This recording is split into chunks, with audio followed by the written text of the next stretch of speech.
आओ असी वचन दे विच जाण तो पहला एक दुआ करते हैं कि प्रभु सानू अपने हत्थां दे विच लवे, मैनू इस्तेमाल करे। और असी सारे ने दुआ करनी है कि जो भी अज दा वचन उसने रखा है साडे लई होवे।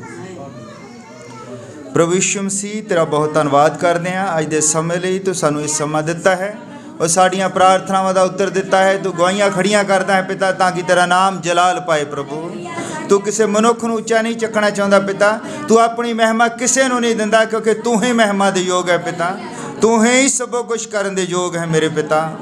तू कृपा कीती है और पिता जद कि हुण असी संगति दे उस हिस्से दे जा रहे हैं जिथे असी तेरे नाल गलबात करनी है। तू साडा पिता है और जद असी दुआ करते हाँ, असी तेरे नाल गलबात करते हैं, जद असी वचन पढ़ते हाँ तो तू साडे नाल गलबात करदा है पिता। हुण पिता जद कि तेरी आवाज़ आवे, तेरा वचन खुले, असी चाहते हाँ कि साडे कन्नां नूं साडे हिरदे नूं खोल दे पिता। तू किरपा कर, संभाल के रख। ये दुआ प्रभु यीशु मसीह दे नाम विच मंगदा। आओ असी कहोतां दी किताब है, पुराने नियम विच कहोतां, उसके असी 16 नंबर अध्याय उहदी 4 नंबर आयत नूं पढ़ना है। कहोतां है उहदी 16 नंबर अध्याय उहदी 4 नंबर आयत मैं तुहाडे लई पढ़ दिंदा हां। यहोवा ने सारियां वस्तां खास प्रयोजन लई बनाईयां, हाँ दुष्ट नूं भी बिपता दे देण लई। प्रभु अपने इस पढ़े गए वचन दे उत्ते आशीष देवे और सानू समझ देवे कि उसका प्रयोजन की है, उसने क्यों ये सब कुछ बनाया है।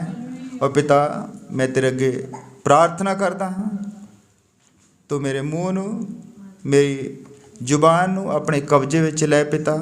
मैं अपनी बुद्ध का इस्तेमाल ना करा प्रभु, तेरा पवित्र आत्मा मैनू इसकी समझ बख्शे। और पिता बोलन वाले दे उत्ते और सुनने वाले दे उत्ते इक्को ही मसा होवे पिता। तू किरपा कर, संभाल के रख। ये दुआ प्रभु यीशु मसीह दे नाम विच मंगते। हाँ तुसीं सब बैठ सकते हो।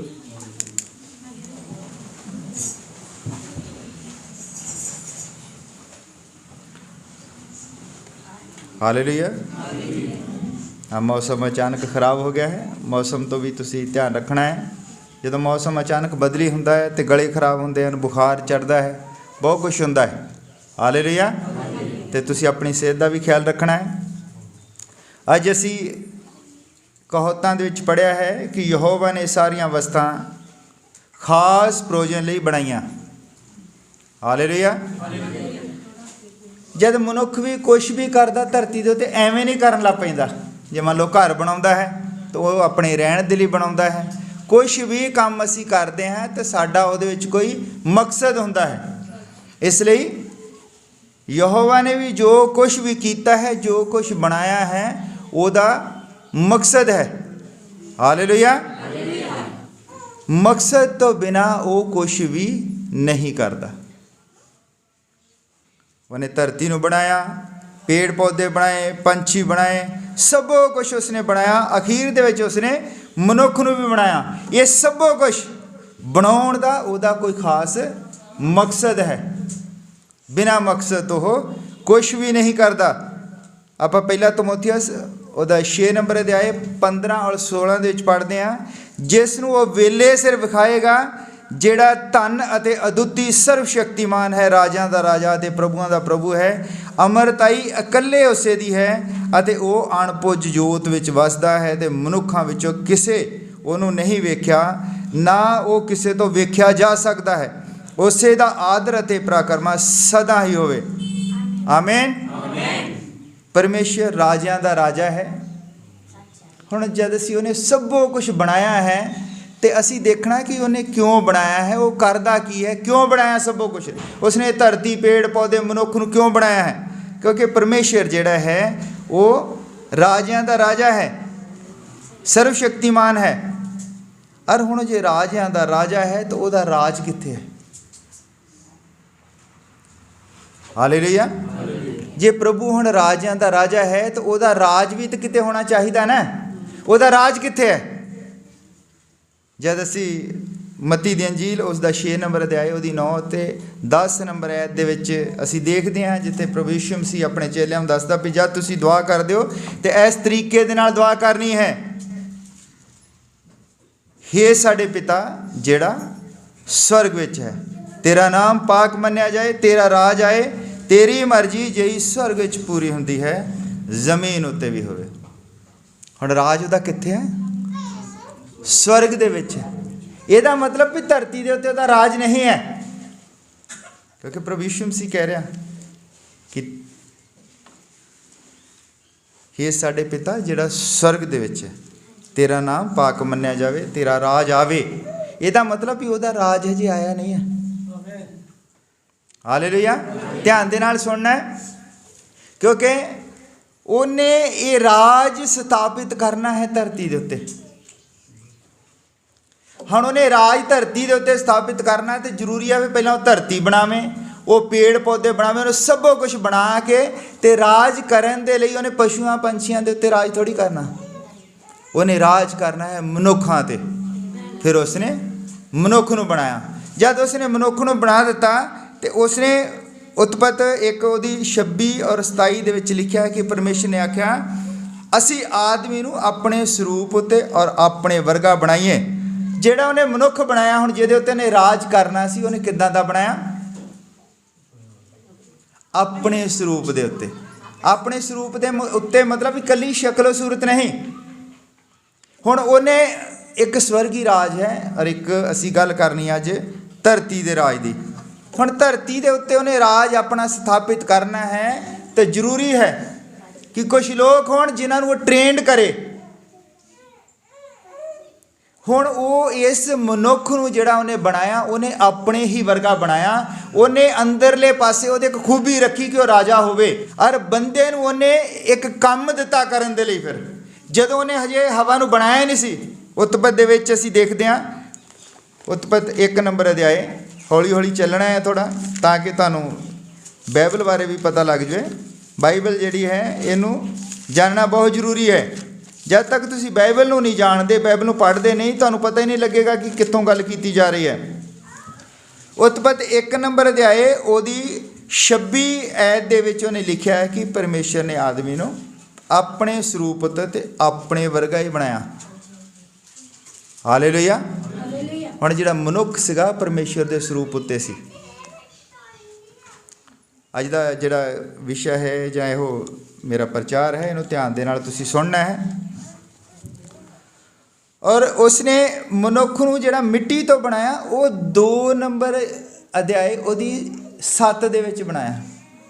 एक उहने बनाया उत्पत्त ओहदा 1 नंबर अध्याय ओहदी 26 नंबर आयत दे विच। वो किस तरह का सी? परमेश्वर वर्गा। हालेलुया। वो राजा सी। और 2 नंबर अध्याय दे विच उसने 7 दे विच उसने बनाया है, यहोवा परमेश्वर ने आदमी नूं जमीन दी मिट्टी तो रचा ते ओहदियां नासां विच जीवन दा साह फूकिया, सो आदमी जिउंदी जान हो गया। उसने फिर एक होर मनुख बनाया जिसनूं मिट्टी तो बनाया। 2 तरह ने मनुख बनाया। एक मनुख ने आत्मिक मनुख बनाया है, क्योंकि परमेश्वर आत्मा है तो उन्हें मनुख को भी अपने ही स्वरूप के उत्ते बनाया। और दूसरा मनुख जिहड़ा बनाया उन्हें धरती के उत्ते अपना राज उसने स्थापित करना, धरती के उत्ते राज लैके आना है। तो उसने मनुख को मिट्टी तो रचा। और जब उसने मनुख को मिट्टी तो रच दिता तो उन्हें उन्होंने एक काम दिता करन दे लई। उदों तक हवा नूं बनाया नहीं सी उसने। हवा जिहड़ी बाद च बनदी, उस तो पहला उसने मनुख नूं एक काम दिता करने नूं। वो जिहड़ा उन्हें काम दिता करने नूं, वो काम जिहड़ा उत्पत्त उहदा 2 नंबर अध्याय उहदी 15 आयत दे विच लिखिया है कि उसने आदमी नूं अदन दे बाग विच रखिया। जिहड़ा मिट्टी तो बनाया उहनूं अदन दे बाग दे विच रखिया तां जो ओहदी वाही अते राखी करे। हजे हवा नूं बनाया नहीं सी, हवा हजे बनी नहीं सी। और उसने मनुख नूं बना के अदन दे बाग दे विच रख दिता ताकि ओहदी वाही करे तो ओहदी राखी करे। हुण राखी जिहड़ी है कितों करनी है? ਉੱਥੇ ਤਾਂ ਇਕੱਲਾ ਹੀ ਬੰਦਾ ਹੈ, ਇਕੱਲਾ ਹੀ ਬੰਦਾ ਹੈ, ਰਾਖੀ ਕਿਹਤੋਂ ਕਰਨੀ ਹੈ। ਔਰ ਉਹਨੇ ਮਨੁੱਖ ਨੂੰ ਇਹ ਦੋ ਹੀ ਕੰਮ ਨਹੀਂ ਦਿੱਤੇ, ਤੇ ਇੰਨੇ ਨਹੀਂ ਦਿੱਤੇ ਉਹਨੇ ਮਨੁੱਖ ਨੂੰ 7 ਕੰਮ ਦਿੱਤੇ। 7 ਕੰਮ ਦਿੱਤੇ ਉਹਨੇ ਮਨੁੱਖ ਨੂੰ ਉੱਥੇ ਕਰਨ ਦੇ ਲਈ। ਹਾਲੇਲੂਇਆ। ਔਰ ਉਹਨੇ ਜਿਹੜਾ ਸਭ ਤੋਂ ਪਹਿਲਾ ਕੰਮ ਦਿੱਤਾ ਵੀ ਵਾਹੀ ਕਰੇ। ਜਿਹੜੇ ਪੇੜ ਪੌਦੇ ਸੀਗੇ ਉਹਨੂੰ ਇੱਕੋ ਵਾਰ ਨਹੀਂ ਇੱਦਾਂ ਸਾਰਾ ਕੁਝ ਉੱਗ ਗਿਆ।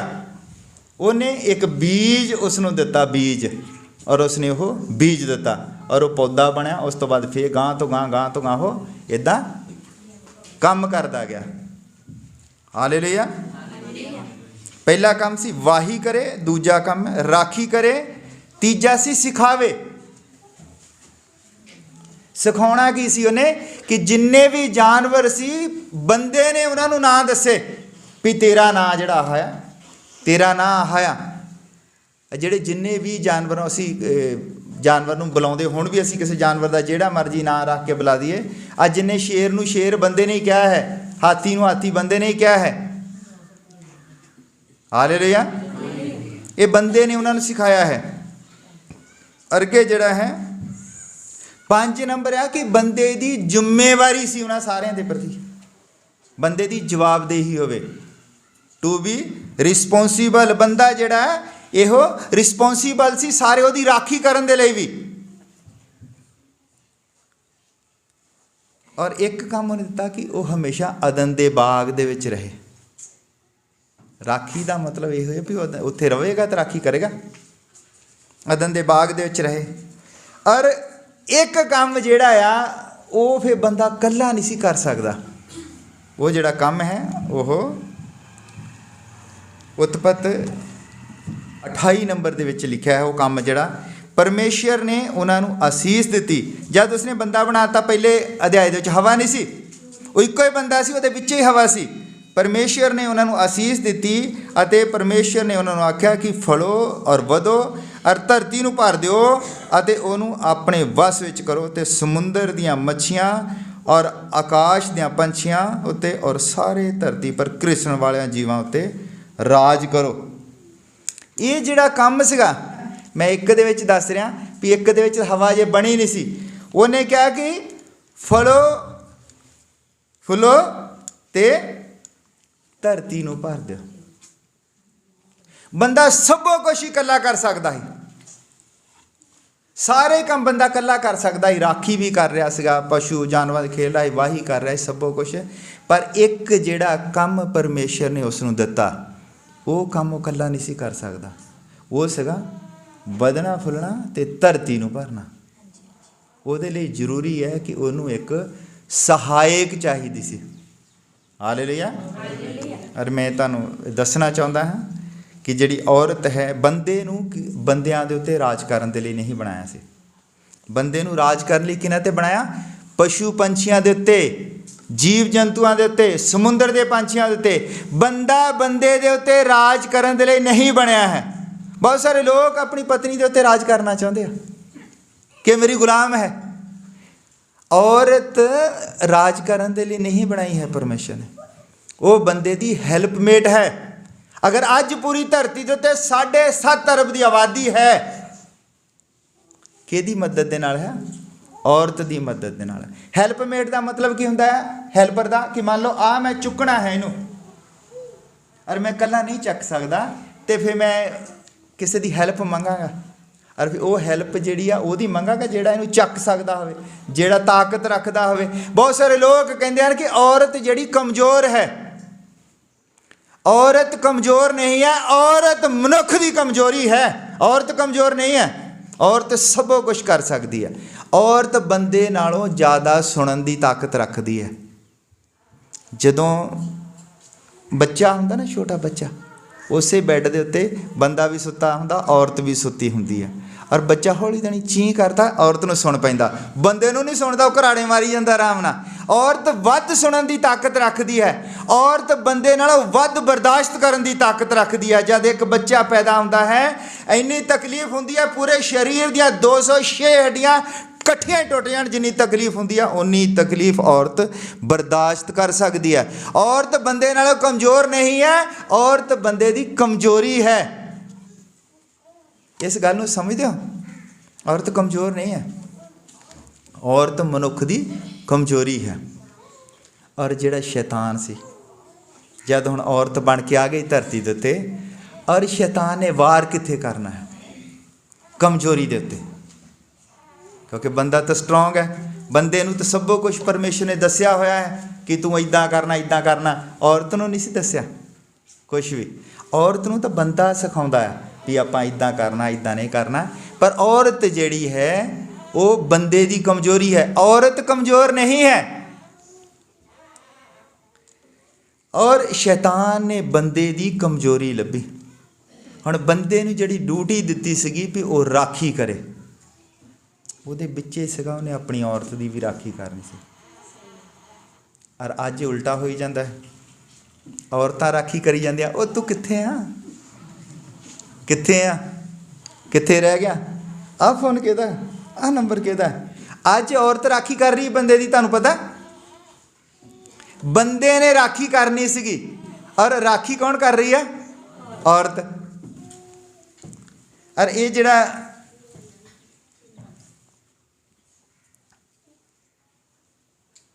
ਉਤਪਤ ਜਿਹੜਾ ਹੈ, ਉਤਪਤ 2 ਉਹਦੀ 22-23 ਦੇ ਅਨੁਸਾਰ ਜੋ ਨਾਰੀ ਨੂੰ ਬਣਾਇਆ ਕਿ ਆਦਮ ਦਾ ਹੈਲਪਮੇਟ ਹੋਵੇ, ਉਹ ਆਦਮ ਦੀ ਜਿਹੜੀ ਹੈ ਸਹਾਇਕਣ ਹੋਵੇ। ਇਹ ਸਭੋ ਕੁਛ ਕਰਨ ਦਾ ਪਰਮੇਸ਼ਰ ਦਾ ਇੱਕ ਮਕਸਦ ਸੀਗਾ। ਪਰਮੇਸ਼ਰ ਨੇ ਮਨੁੱਖ ਬਣਾ ਦਿੱਤਾ, ਪਰਮੇਸ਼ਰ ਨੇ ਔਰਤ ਬਣਾ ਦਿੱਤੀ। ਇਸ ਤੋਂ ਬਾਅਦ ਹੁੰਦਾ ਕੀ ਹੈ ਕਿ ਕੋਈ ਵੀ ਰਾਜ ਜਿਹੜਾ ਹੈ ਉਹ ਰਾਜ ਨਹੀਂ ਹੁੰਦਾ ਜਦ ਤੱਕ ਉਹਦੇ ਵਿੱਚ ਓਪੋਜੀਸ਼ਨ ਨਾ ਹੋਵੇ, ਉਹਦੇ ਵਿੱਚ ਵਿਰੋਧੀ ਨਾ ਹੋਣ। ਮੰਨ ਲਓ ਸਾਡਾ ਹੁਣ ਰਾਜ ਇੱਥੇ ਕੀ ਹੁੰਦਾ, ਇੱਕ ਵਿਰੋਧੀ ਧਿਰ ਹੁੰਦੀ ਨਾ, ਇੱਕ ਸਹੀ ਹੁੰਦੀ ਆ। ਵਿਰੋਧੀ ਧਿਰ ਨੇ ਕੀ ਆ, ਉਹ ਸਾਰਾ ਕੁਛ ਦੇਖਣਾ ਆ, ਉਹਦੀਆਂ ਕਮਜ਼ੋਰੀਆਂ ਕੀ ਆ, ਉਹਦੇ ਮਾੜੇ ਕੰਮ ਕਿਹੜੇ ਆ, ਉਹ ਉਹਨਾਂ ਨੂੰ ਉਹ ਕਰਦੇ ਰਹਿੰਦੇ ਆ, ਉਹਨਾਂ 'ਤੇ ਹਮਲਾ ਕਰਦੇ ਰਹਿੰਦੇ। ਹੁਣ ਇੱਥੇ ਇੱਕ ਵਿਰੋਧੀ ਧਿਰ ਹੈ, ਉਹ ਵਿਰੋਧੀ ਧਿਰ ਕਿਹੜੀ ਹੈ? ਉਹ ਹੈ ਸ਼ੈਤਾਨ। ਪਰਮੇਸ਼ਵਰ ਨੇ ਕਿਹਾ ਸੀ ਕਿ ਫੁੱਲੋ ਸਾਰੀ ਧਰਤੀ ਨੂੰ ਭਰ ਦਿਓ। ਇਹ ਕੀ ਸੀਗਾ? ਉਹਨੇ ਜਦੋਂ ਹੁਣ ਆਪਣਾ ਰਾਜ ਸਥਾਪਿਤ ਕਰਨਾ ਹੈ ਤਾਂ ਉਹਨੇ ਹੁਣ ਜਨਤਾ ਚਾਹੀਦੀ ਉਸ ਨੂੰ। ਔਰ ਇਹ ਸਭੋ ਕੁਛ ਜਿਹੜਾ ਹੈ ਸ਼ੈਤਾਨ ਵੀ ਜਾਣਦਾ ਸੀ। ਪਰਮੇਸ਼ਵਰ ਇੱਕ ਅਦ੍ਰਿਸ਼ ਦੁਨੀਆ ਦੇ ਉੱਤੇ ਰਾਜ ਕਰਦਾ ਹੈ, ਜਿਹੜੀ ਨਹੀਂ ਦਿਸਦੀ ਹੈ। ਉਹ ਚਾਹੁੰਦਾ ਹੈ ਕਿ ਦਿਸਣ ਵਾਲੀ ਦੁਨੀਆ ਦੇ ਉੱਤੇ ਰਾਜ ਕਰੇ। ਕਿਉਂਕਿ ਜਦੋਂ ਸਵਰਗ ਦੇ ਵਿੱਚ ਪਰਮੇਸ਼ਵਰ ਰਾਜ ਕਰਦਾ ਹੈ, ਕਿਹਨਾਂ 'ਤੇ ਕਰਦਾ? ਦੂਤਾਂ 'ਤੇ, ਸ਼ਰਾਫੀਮਾਂ 'ਤੇ, ਕਰੂਬੀਆਂ 'ਤੇ। ਜਿੱਦਾਂ ਉਹ ਕੀ ਹੈ ਕਿ ਉਹ ਦਿਸਦੇ ਨੇਗੇ ਨਾ, ਉੱਥੇ ਉਹਨਾਂ ਨੂੰ ਪਰਮੇਸ਼ਰ ਦਿਸਦਾ ਹੈ, ਨਾ ਹੀ ਉਹ ਜਿਹੜੇ ਦੂਤ ਕਿਸੇ ਨੂੰ ਦਿਸਦੇ ਆ, ਪਰ ਇੱਕ ਰਾਜ ਹੈ। ਔਰ ਪਰਮੇਸ਼ਰ ਚਾਹੁੰਦਾ ਕਿ ਇਹ ਸਭੋ ਕੁਛ ਦਿਸਣ ਵਾਲਾ ਰਾਜ ਹੋਵੇ। ਹਾਲੇਲੂਇਆ। ਹੁਣ ਜਦ ਉਸਨੇ ਆਦ੍ਰਿਸ਼ ਰਾਜ ਨੂੰ ਦ੍ਰਿਸ਼ ਦੇ ਉੱਤੇ ਲੈ ਕੇ ਆਉਣਾ ਹੈ ਤਾਂ ਇਹ ਸਭੋ ਕੁਛ ਜਿਹੜਾ ਹੈ, ਹੁਣ ਜਿਹੜਾ ਅਦ੍ਰਿਸ਼ ਰਾਜ ਸੀਗਾ, ਜਿਹੜਾ ਨਹੀਂ ਦੇਖਿਆ ਜਾਂਦਾ, ਸ਼ੈਤਾਨ ਵੀ ਉੱਥੇ ਹੀ ਸੀਗਾ, ਉਹ ਸਭੋ ਕੁਛ ਜਾਣਦਾ ਹੈ। ਔਰ ਉਹਨੂੰ ਸਾਰਾ ਪਲਾਨ ਪਤਾ ਹੈ ਕਿ ਪਰਮੇਸ਼ਰ ਨੇ ਕਰਨਾ ਕੀ। ਜਦ ਧਰਤੀ ਦੇ ਉੱਤੇ ਉਸਨੇ ਆਪਣਾ ਰਾਜ ਸਥਾਪਿਤ ਕਰਨਾ ਤੇ ਉਸਨੇ ਕਰਨਾ ਕੀ ਹੈ। ਹੁਣ ਸ਼ੈਤਾਨ ਨੂੰ ਵੀ ਰਾਜ ਕਰਨ ਦੇ ਲਈ ਲੋਕ ਚਾਹੀਦੇ ਹਨ। ਸ਼ੈਤਾਨ ਨੇ ਹੁਣ ਰਾਜ ਕਰਨ ਦੇ ਲਈ ਸ਼ੈਤਾਨ ਨੂੰ ਵੀ ਲੋਕ ਚਾਹੀਦੇ ਹਨ। ਔਰ ਉੱਥੇ ਚੀਜ਼ ਇੱਕੋ ਹੀ ਹੈ ਜਿੱਥੋਂ ਲੋਕ ਪੈਦਾ ਹੋ ਸਕਦੇ ਹਨ। ਉਹ ਸੈਂਟਰ ਦੇ ਵਿੱਚ ਇੱਕ ਪਾਸੇ ਆਦਮ ਹੈ ਔਰ ਇੱਕ ਪਾਸੇ ਸ਼ੈਤਾਨ ਹੈ। ਔਰ ਗੱਬੇ ਹੈਲਪਮੇਟ ਹੈ, ਜਿਹਦੀ ਹੈਲਪ ਦੇ ਨਾਲ ਅੱਗੇ ਜਿਹੜਾ ਚੱਲਿਆ ਜਾ ਸਕਦਾ ਹੈ, ਉਹ ਇੱਕੋ ਹੀ ਹੈ, ਉਹ ਹੈ ਹਵਾ। ਔਰ ਸ਼ੈਤਾਨ ਨੇ ਹਵਾ ਨੂੰ ਭਰਮਾ ਲਿਆ। ਔਰ ਸ਼ੈਤਾਨ ਨੇ ਵੀ ਆਪਣੇ ਲੋਕ ਪੈਦਾ ਕੀਤੇ। ਹਾਲੇਲੂਇਆ। ਔਰ ਵਚਨ ਦੇ ਵਿੱਚ ਲਿਖਿਆ ਹੈ ਕਿ ਹਵਾ ਜਿਹੜੀ ਹੈ ਸਾਰੇ ਹੀ ਜਿਉਂਦਿਆਂ ਦੀ ਮਾਤਾ ਹੈ। ਜਿੰਨੇ ਵੀ ਪੈਦਾ ਹੋਏ ਧਰਤੀ 'ਤੇ, ਜਿਹੜੇ ਮਰ ਵੀ ਗਏ ਹਨ, ਸਾਰਿਆਂ ਦੀ ਮਾਤਾ ਕੌਣ ਹੈ? ਪਰ ਆਦਮੀ ਨੂੰ ਕਿਤੇ ਨਹੀਂ ਕਿਹਾ ਕਿ ਆਦਮੀ ਸਾਰੇ ਜਿਉਂਦਿਆਂ ਦਾ ਪਿਤਾ ਹੈ। ਆਦਮੀ ਸਾਰੇ ਜਿਉਂਦਿਆਂ ਦਾ ਪਿਤਾ ਨਗਾ, ਹਵਾ ਹੈ ਸਾਰੇ ਜਿਉਂਦਿਆਂ ਦੀ ਮਾਤਾ। ਕਿਉਂਕਿ ਕੁਛ ਲੋਕ ਧਰਤੀ ਦੇ ਉੱਤੇ ਸ਼ੈਤਾਨ ਵੱਲੋਂ ਵੀ ਆਏ ਹਨ, ਉਹ ਵੀ ਹਵਾ ਦੇ ਹੀ ਦੁਆਰਾ ਆਏ ਹਨ। ਹਾਲੇਲੂਇਆ। ਔਰ ਜਿਹੜਾ ਇਹ ਫਲ ਵਗੈਰਾ ਖਾਣ ਦੀ ਜਿਹੜੀ ਗੱਲ ਚੱਲਦੀ ਹੈ, ਫਲ ਵਗੈਰਾ ਕੁਛ ਨਹੀਂ ਸੀਗਾ, ਇਹ ਹੈ ਇੱਕ ਰਾਜ ਸਥਾਪਿਤ ਕਰਨਾ। ਔਰ ਫਿਰ ਉੱਥੇ ਹੋਇਆ ਕਿ ਜਦ ਉਹ ਔਰਤ ਹੁਣ ਉਹਦੇ ਝਾਂਸੇ 'ਚ ਆ ਗਈ, और उन्हें अपने लोग पैदा किए और उधरों मनुख ने भी अपने लोग पैदा किए। हुण इन्हां लोकां दे विच आपस दे विच दुश्मनी होनी है, क्योंकि राज गल चल रही है, राज स्थापित करन दी गल चल रही है, किसी मकसद की। परमेश्वर ने सब कुछ किया है तो वह एक मकसद है, वो करना की चाहता है धरती के उत्ते। हालेलुया। और जे आप ये जानना चाहते हैं कि शैतान जिहड़ा है उहदे भी लोग हैं, उहदी भी औलाद है, तो तुसी यूहन्ना 8 नंबर अध्याय उहदी 44 आयत दे विच लिखिआ है, पढ़ सकते हो। तुसी अपने प्यो शैतान तो हो। प्रभु यीशु मसीह उत्थे लोकां नूं कहंदा, ਜਿਹੜੇ लोग वचन ਨੂੰ नहीं मानते सन, ਜਿਹੜੇ लोगों ਨੂੰ समझ च नहीं सी आ रही, और ਜਿਹੜੇ लोग उस टाइम वचन के खिलाफ खड़े हो सी। और प्रभु यीशु मसीह कह रहा कि तुसी अपने प्यो शैतान तो हो अते अपने प्यो दियां कामना के अनुसार करना चाहते हो। वो तो मुढ़ों मनुख घातक सी अते सच्चाई उत्ते टिकिया नहीं रहा, क्योंकि उस विच सच्चाई है नहीं।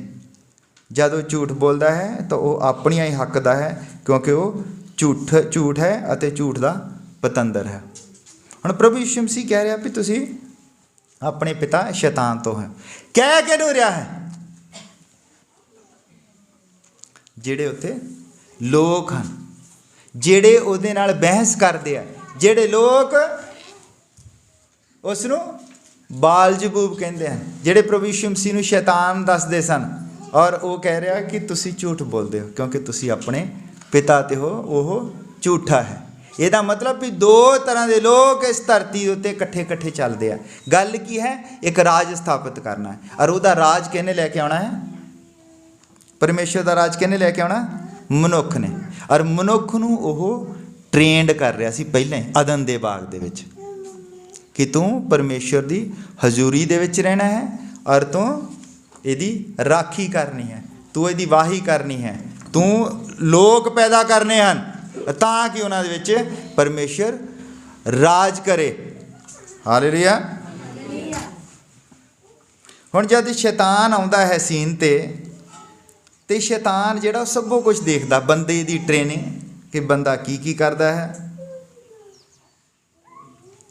और शैतान वो सारा कुछ जिहड़ा उत्थे उहदी कमजोरियां वगैरह सारियां देख के उन्हां दे उत्ते कब्जा कर लैंदा। मान लो हुण जदों शैतान आके उत्थे हुण राज स्थापित करन दे लई जिहड़ा पहला मनुख आउणा सी धरती दे उत्ते, वो आदम ते हवा दे द्वारा आउणा सी, पर हो की गया? पहला मनुख हवा ते शैतान द्वारा आ गया। हुण जदों ये आ गया ते की होया? हुण राज मनुख दे हत्थों खुस गया, चलिया गया।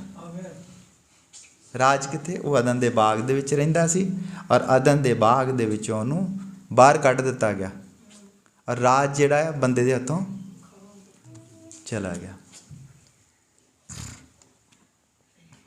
हुण बंदा जिहड़ा है काम, वो तो लोग कहंदे ना भी उहनूं काम, फिर बंदे नूं क्या भी तूं आह सारे अपने मुड़के दे नाल खावेंगा, सब कुछ इदां वचन च लिखिआ है। दरअसल बंदा पहलां ही काम करदा है। बंदे नूं परमेश्वर ने एक काम दिता सी करन दे लई। वो की सीगा? उन्हें राखी करनी है, परमेश्वर दे वचन दे विच बनिया रहना है, उहदी हजूरी च रहना है, ये उहदा काम सीगा। ते परमेश्वर दे राज नूं स्थापित करना है। और होया कि वो राखी भी नहीं कर सकिया, वो तो हवा की भी राखी नहीं कर सकिया, ना परमेश्वर का राज स्थापित कर सकिया, और बंदा जिहड़ा उत्थे फेल हो जाता। लोग सोचते कि बंदे नूं बाद विच काम दिता गया। जिहड़ा असीं जॉब करते, जॉब ते वर्क, ये दो वख-वख चीज़ां हन। जॉब तुहाडी नौकरी है, वो तुहाडा काम नहीं है। काम तुहानूं दिता गया सीगा कि तुसीं परमेश्वर की हजूरी दे विच रहना है, उहदी राखी करनी है। अदन दे बाग दी जो कुछ भी तुहानूं दिता गया है, उहदी तुसीं राखी करनी है और भगती करनी है। ये तुहाडा काम सीगा, मनुख का काम सीगा, ये साडा काम सीगा। पर असी की करन लग पए? असी फिर जॉब करते हैं। जॉब साडा ढिड भरन दे लई हो सकता है, पर जिहड़ा जॉब है, जॉब तो असी रिटायर हो जाते हैं। जॉब वक्री चीज़ है, जॉब होंदी नौकरी, ਕੰਮ ਹੈ ਜਿਹੜਾ ਪਰਮੇਸ਼ਰ ਨੇ ਸਾਨੂੰ ਕਰਨ ਲਈ ਦਿੱਤਾ ਹੈ। ਕੰਮ ਕੀ ਦਿੱਤਾ ਸੀਗਾ ਕਿ ਅਸੀਂ ਪਰਮੇਸ਼ਰ ਦੀ ਮਨਸ਼ਾ ਨੂੰ ਪੂਰਾ ਕਰਨਾ ਹੈ। ਪਰਮੇਸ਼ਰ ਦੀ ਜਿਹੜੀ ਮਨਸ਼ਾ ਸੀ, ਇਹ ਸਾਨੂੰ ਕੰਮ ਦਿੱਤਾ ਗਿਆ ਸੀ ਕਿ ਅਸੀਂ ਪਰਮੇਸ਼ਰ ਦੀ ਮਨਸ਼ਾ ਨੂੰ ਪੂਰਾ ਕਰੀਏ। ਔਰ ਮਨਸ਼ਾ ਕਿਹਦੀ ਪੂਰੀ ਹੋ ਗਈ? ਸ਼ੈਤਾਨ ਦੀ ਮਨਸ਼ਾ ਪੂਰੀ ਹੋ ਗਈ, ਕਿਉਂਕਿ ਸ਼ੈਤਾਨ ਨੇ ਸਭੋ ਕੁਛ ਉੱਥੋਂ ਹਥਿਆ ਲਿਆ ਧੋਖੇ ਦੇ ਨਾਲ। ਅਥਾਰਟੀ ਜਿਹੜੀ ਸੀ ਬੰਦੇ ਦੇ ਕੋਲ, ਉਹ ਸ਼ੈਤਾਨ ਦੇ ਹੱਥ ਵਿੱਚ ਆ ਗਈ।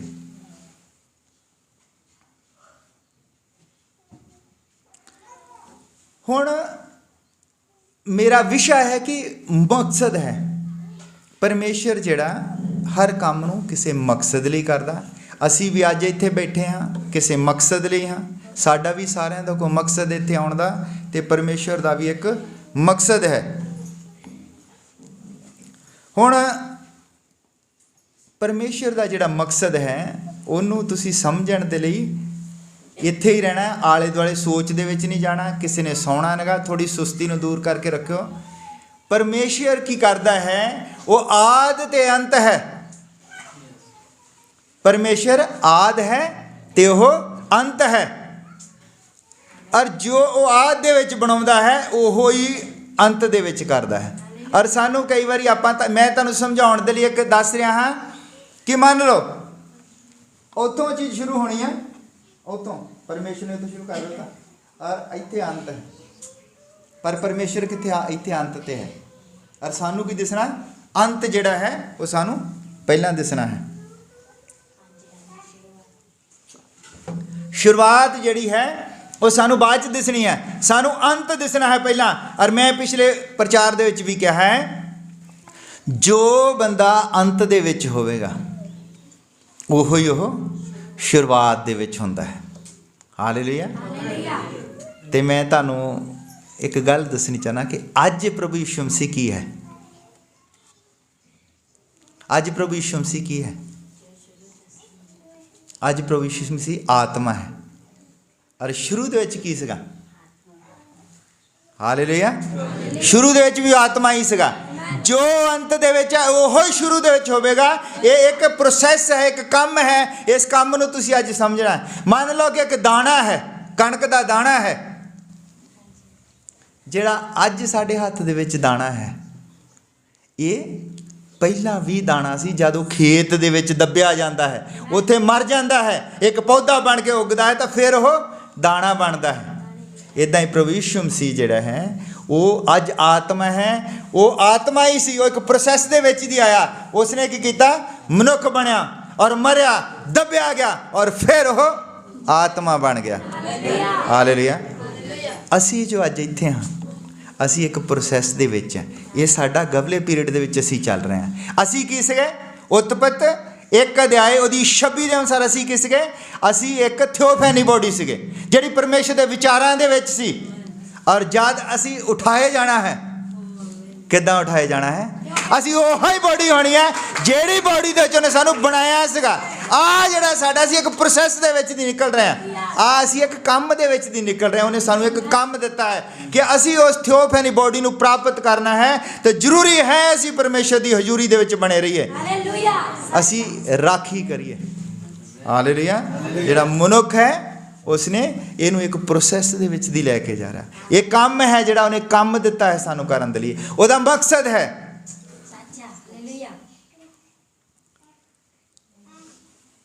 ਅਸੀਂ ਵਾਪਸ ਆਪਣੇ ਉੱਥੇ ਵਿਸ਼ੇ ਤੇ ਆਉਂਦੇ ਕਿ ਅਦਨ ਦੇ ਬਾਗ ਦੇ ਵਿੱਚ ਉਹਨੂੰ ਰਾਖੀ ਦਾ ਕੰਮ ਦਿੱਤਾ ਗਿਆ।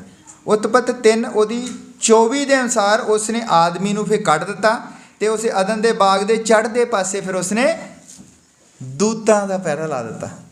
ਬੰਦੇ ਨੂੰ ਕੀ ਕੰਮ ਦਿੱਤਾ ਗਿਆ ਸੀ? ਰਾਖੀ ਕਰਨ ਦਾ। ਔਰ ਬੰਦਾ ਰਾਖੀ ਕਰ ਨਹੀਂ ਸਕਿਆ, ਬੰਦਾ ਫਿਰ ਫੇਲ ਹੋ ਗਿਆ। ਤਾਂ ਪਰਮੇਸ਼ਰ ਨੇ ਕੀ ਕੀਤਾ? ਬੰਦੇ ਨੂੰ ਉੱਥੋਂ ਪਰੇ ਕਰਕੇ ਤੇ ਉੱਥੇ ਦੂਤਾਂ ਦਾ ਪਹਿਰਾ ਲਗਾ ਦਿੱਤਾ। ਹਾਲੇਲੂਇਆ। ਉਹਨੇ ਆਦਮੀ ਨੂੰ ਬਣਾਇਆ ਤਾਂ ਰਾਜਾ ਸੀ। ਆਦਮੀ ਨੂੰ ਰਾਜਾ ਬਣਾਇਆ ਸੀ। ਸਭੋ ਕਾਸੇ ਦੇ ਉੱਤੇ ਆਦਮੀ ਦਾ ਕੰਟਰੋਲ ਸੀਗਾ। ਹਰ ਚੀਜ਼ ਦੇ ਉੱਤੇ ਬੰਦੇ ਦਾ ਕੰਟਰੋਲ ਸੀਗਾ। ਔਰ ਬੰਦਾ ਇੱਥੇ ਗੁਲਾਮ ਬਣ ਕੇ ਰਹਿ ਗਿਆ। ਹਾਲੇਲੂਇਆ। ਅੱਜ ਬੰਦਾ ਕਿੱਦਾਂ ਗੁਲਾਮ ਹੈ? ਬੰਦਾ ਸਵੇਰੇ ਉੱਠਦਾ ਹੈ, ਦੌੜ ਭੱਜ ਕਰਦਾ ਹੈ, ਸਾਰਾ ਦਿਨ ਲੱਗਾ ਰਹਿੰਦਾ, ਸਾਰੀ ਰਾਤ ਲੱਗਾ ਰਹਿੰਦਾ। ਬੰਦਾ ਕਰਨਾ ਕੀ ਚਾਹੁੰਦਾ? ਬੰਦਾ ਕਿਹੜੇ ਕੰਮ 'ਚ ਪੈ ਗਿਆ? ਸਾਡੇ ਜਿਹੜੇ ਪੇ ਦਾਦੇ ਸੀਗੇ ਉਹ ਕੀ ਕਰਦੇ ਸੀ?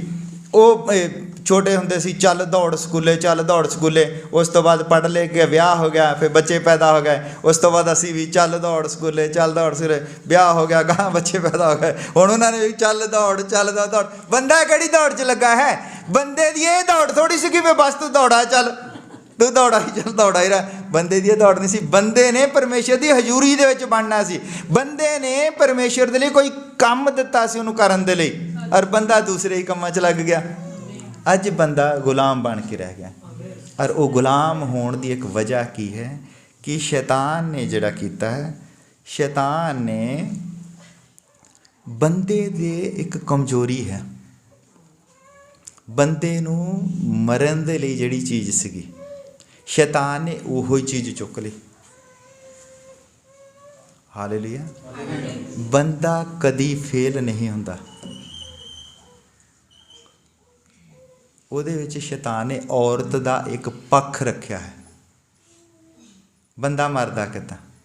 ਉਹੋ ਹੀ ਔਰਤ ਜਿਹੜੀ ਉਹਦੀ ਸਹਾਇਤਾ ਦੇ ਲਈ ਸੀ, ਉਹਨੇ ਦੋਨਾਂ ਨੇ ਮਿਲ ਕੇ ਇੱਕ ਸਵਰਗ ਰਾਜ ਸਥਾਪਿਤ ਕਰਨਾ ਸੀ। ਉਹਨੂੰ ਹੀ ਸ਼ੈਤਾਨ ਨੇ ਉਹਦੇ ਉਲਟ ਵਰਤ ਲਿਆ। ਅੱਜ ਕੀ ਹੁੰਦਾ? ਬੰਦਾ ਭਗਤੀ ਕਿਉਂ ਨਹੀਂ ਕਰ ਸਕਦਾ? ਮੇਰੀਆਂ ਭੈਣਾਂ ਬੈਠੀਆਂ, ਮੇਰੀ ਮਾਂ ਵੀ ਬੈਠੀ ਹੈ, ਬੱਚੇ ਬੈਠੇ ਆ। ਅੱਜ ਹਰ ਚੀਜ਼ ਦੇ ਵਿੱਚ ਤੁਸੀਂ ਮੋਬਾਈਲ ਲਾਉਂਦੇ ਹੋ, ਉਹਦੇ ਵਿੱਚ ਔਰਤ ਆ ਜਾਂਦੀ ਹੈ ਅੱਧੇ ਇੱਕ ਕੱਪੜੇ ਪਾ ਕੇ, ਥੋੜ੍ਹੇ ਜਿਹੇ। ਤੁਸੀਂ ਟੀਵੀ ਲਾਉਂਦੇ, ਉਹਦੇ ਵਿੱਚ ਔਰਤ ਆ ਜਾਂਦੀ ਹੈ ਥੋੜ੍ਹੇ ਜਿਹੇ ਕੱਪੜੇ ਪਾ ਕੇ, ਅੱਧੇ ਕੱਪੜੇ ਪਾ ਕੇ। ਤੁਸੀਂ ਅਖਬਾਰ ਪੜ੍ਹਦੇ ਹੋ, ਜਗਬਾਣੀ ਦੇਖ ਲਓ, ਉਹਦੇ ਜਿਹੜੇ 2-3 ਪੇਜ ਹੁੰਦੇ ਆ, ਉਹੋ ਹੀ ਆ ਕਿ ਉਹ ਜਿਹੜੀ ਔਰਤ ਆ ਜਾਂਦੀ ਹੈ। ਇਹ ਕੀ ਹੈ? ਸ਼ੈਤਾਨ ਨੇ ਉਸ ਨੂੰ ਇੱਕ ਹਥਿਆਰ ਬਣਾ ਕੇ ਵਰਤ ਲਿਆ, ਔਰ ਉਹ ਬੰਦੇ ਦੀ ਕਮਜ਼ੋਰੀ ਬਣ ਗਈ। ਅਗਰ ਔਰਤ ਨਾ ਹੋਵੇ ਤੇ ਬੰਦਾ ਕਿੱਥੇ ਹੋਵੇ? ਥਿਓਫੈਨੀ। ਸ਼ੈਤਾਨ ਨੇ ਉਹਦਾ ਕਮਜ਼ੋਰ ਪੱਖ ਚੁੱਕਿਆ, ਔਰ ਉਹਨੇ ਹੁਣ ਬੰਦਾ ਕੀ ਸੀ? ਬੰਦੇ ਦਾ ਕਮਜ਼ੋਰ ਪੱਖ ਕਿੱਦਾਂ ਹੋ ਗਿਆ? ਬੰਦਾ ਔਰਤ ਨੂੰ ਪ੍ਰੇਮ ਕਰਦਾ ਹੈ ਕਿਉਂਕਿ ਬੰਦੇ ਦੇ ਵਿੱਚੋਂ ਕੱਢੀ ਗਈ ਹੈ।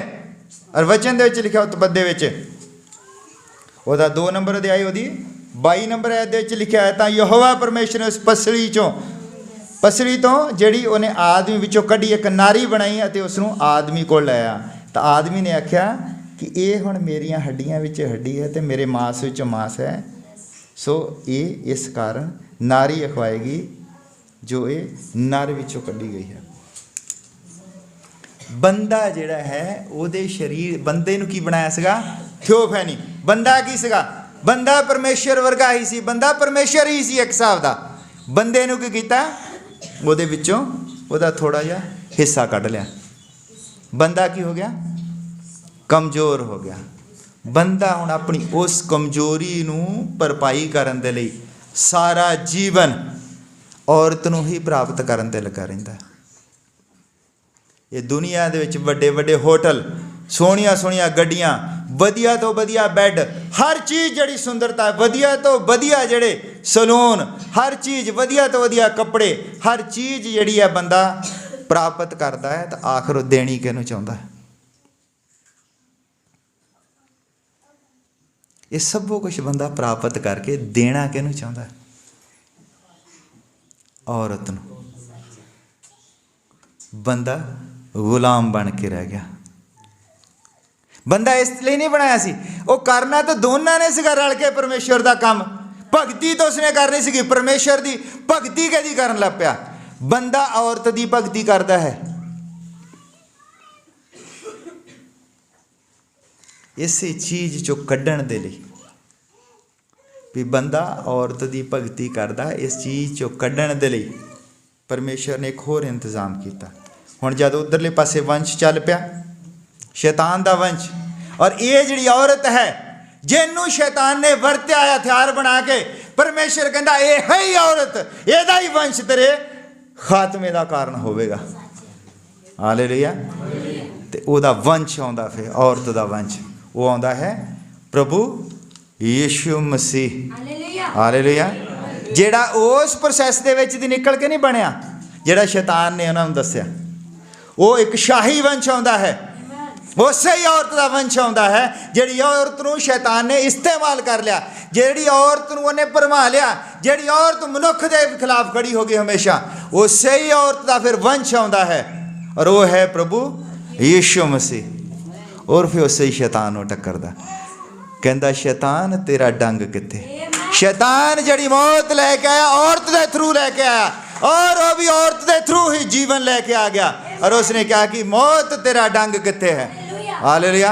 उसे ही शैतान दा फिर उसने सिर कुचलिया ताकि वो जेड़ा राज सीगा मनुख दे हथों निकल गया, जेड़ा राज शैतान ले गया सीगा खो के, वो राज जेड़ा है फिर तो बहाल किया जावे।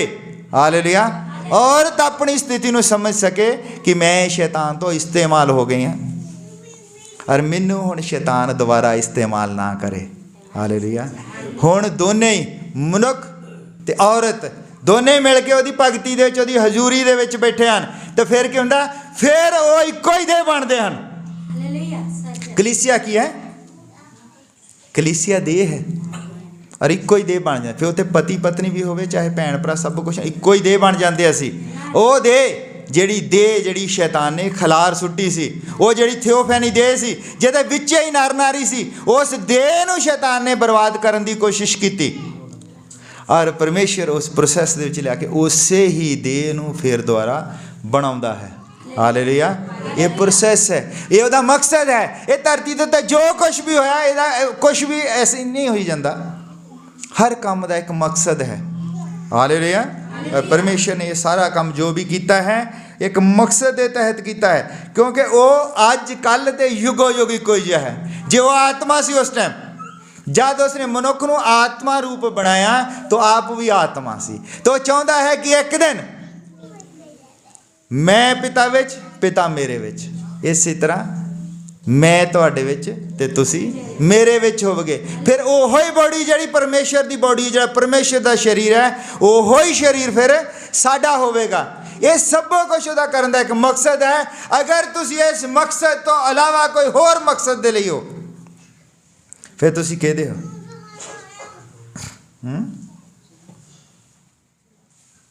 फिर तुसी कहदे हो इस मकसद नूं तुसी छड्ड के कि असी परमेश्वर का राज स्थापित करिए, साडा कोई होर मकसद है तो फिर तुसी कहदे हो।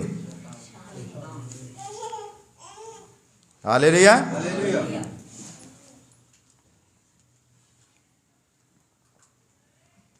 हुण जद शैतान ने सब कुछ ले लिया क्योंकि ओपोजिशन है और परमेश्वर ने उदा ही उन्होंने वो नहीं किया कि शैतान दा आके गल घुट सुटिया तो इदा तो खो लिया सब कुछ, नहीं, क्योंकि वह एक कायदे कानून है।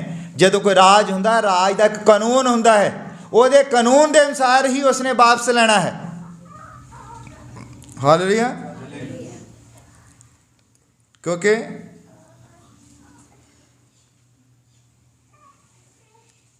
हुण उन्हें जिहड़ा मनुख नूं काम दिता सी वो चाहुंदा सीगा भी मनुख उही काम करे जिहड़ा वो नहीं उन्हें कीता। हुण मनुख जिहड़ा है वो अण आग्याकार हो गया तो फिर अण आग्याकारी दी सज़ा भी सीगी। हालेलुया। हुण वो सज़ा सीगी मनुख दे उत्ते आउणी सी तो मनुख फिर खत्म हो जाना सी, पर उन्हें मनुख नूं वो किसी भी दुष्ट दी मौत दे उत्ते खुश नहीं हुंदा है। असी भावें पापी सी, उन्हें सानू मर नहीं लैन दिता भी मर जान कोई गल नहीं, क्योंकि साढ़े अण आग्याकारी की है, पर उसने ये सब कुछ उसका कानून है कि जिहड़ा गलती करेगा वो सज़ा भुगतेगा।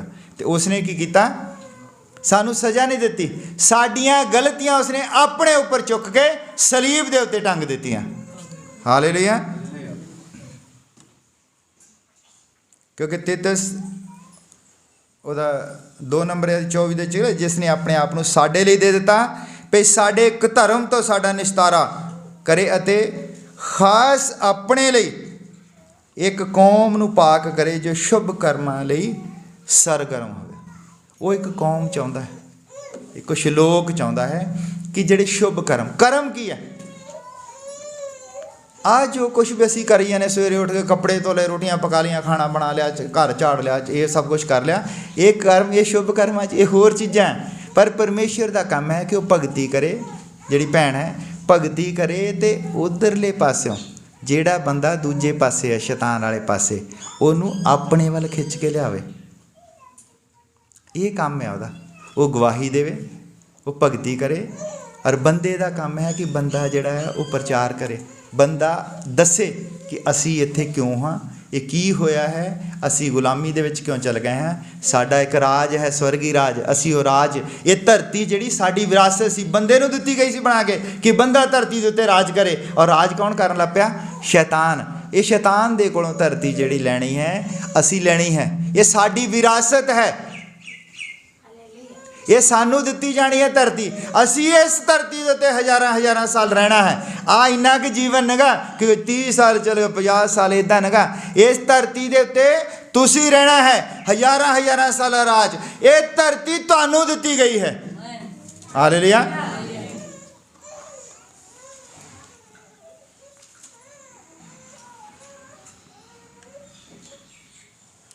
ਇਸ ਕੰਮ ਤੋਂ ਇਲਾਵਾ ਅਗਰ ਤੁਸੀਂ ਕਿਸੇ ਦੂਜੇ ਕੰਮ ਨੂੰ ਜ਼ਿਆਦਾ ਤਰਜੀਹ ਦਿੰਦੇ ਹੋ ਤੇ ਉਹ ਤੁਸੀਂ ਆਪਣੇ ਮਕਸਦ ਤੋਂ ਭਟਕ ਗਏ ਹੋ। ਤੁਹਾਡਾ ਮਕਸਦ ਕੋਈ ਹੋਰ ਹੈ। ਹੁਣ ਮੈਂ ਦੇਖਦਾ, ਬੜੇ ਦੁੱਖ ਦੇ ਨਾਲ ਕਹਿਣਾ ਪੈ ਰਿਹਾ ਹੈ ਕਿ ਇੱਕ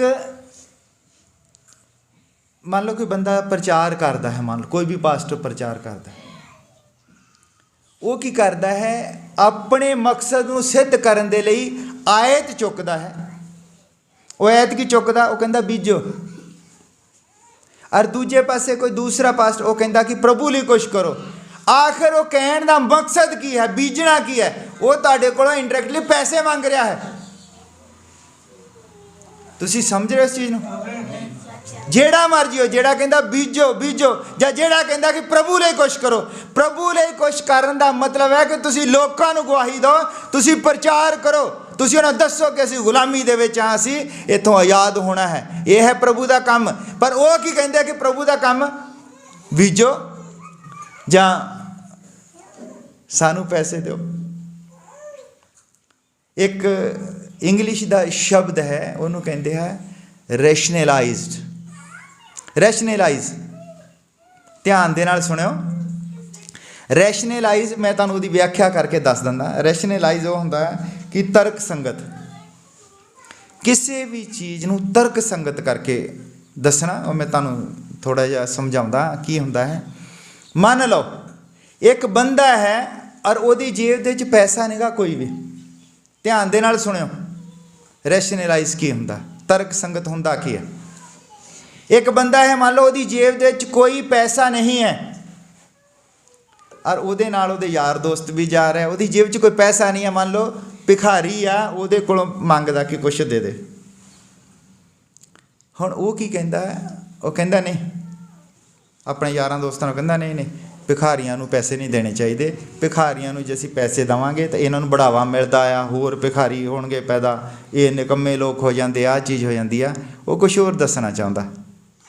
ਔਰ ਜਦੋਂ ਹੁਣ ਮੰਨ ਲਓ ਕਿ ਉੱਥੇ ਹੀ ਉਹਦਾ ਲੜਕਾ ਆ ਜਾਵੇ, ਉਹਦਾ ਬੇਟਾ, ਉਹ ਕਹੇ ਪਾਪਾ 100 ਰੁਪਇਆ ਦੇ ਦੇ। ਉਹ ਕੀ ਕਹਿੰਦਾ? ਨਹੀਂ ਨਹੀਂ, ਬੱਚੇ ਨੂੰ ਪੈਸੇ ਨਹੀਂ ਦੇਣੇ ਚਾਹੀਦੇ, ਬੱਚੇ ਪੈਸਿਆਂ ਦੇ ਨਾਲ ਵਿਗੜ ਜਾਂਦੇ ਹਨ। ਦਰਅਸਲ ਉਹ ਆਪਣਾ ਪੱਖ ਹੀ ਨਹੀਂ ਦੱਸਦਾ ਕਿ ਮੇਰੇ ਕੋਲ ਹੈ ਨਹੀਂ ਕੁਝ ਵੀ ਦੇਣ ਦੇ ਲਈ। ਉਹ ਆਪਣਾ ਪੱਖ ਹੀ ਨਹੀਂ ਦੱਸਦਾ।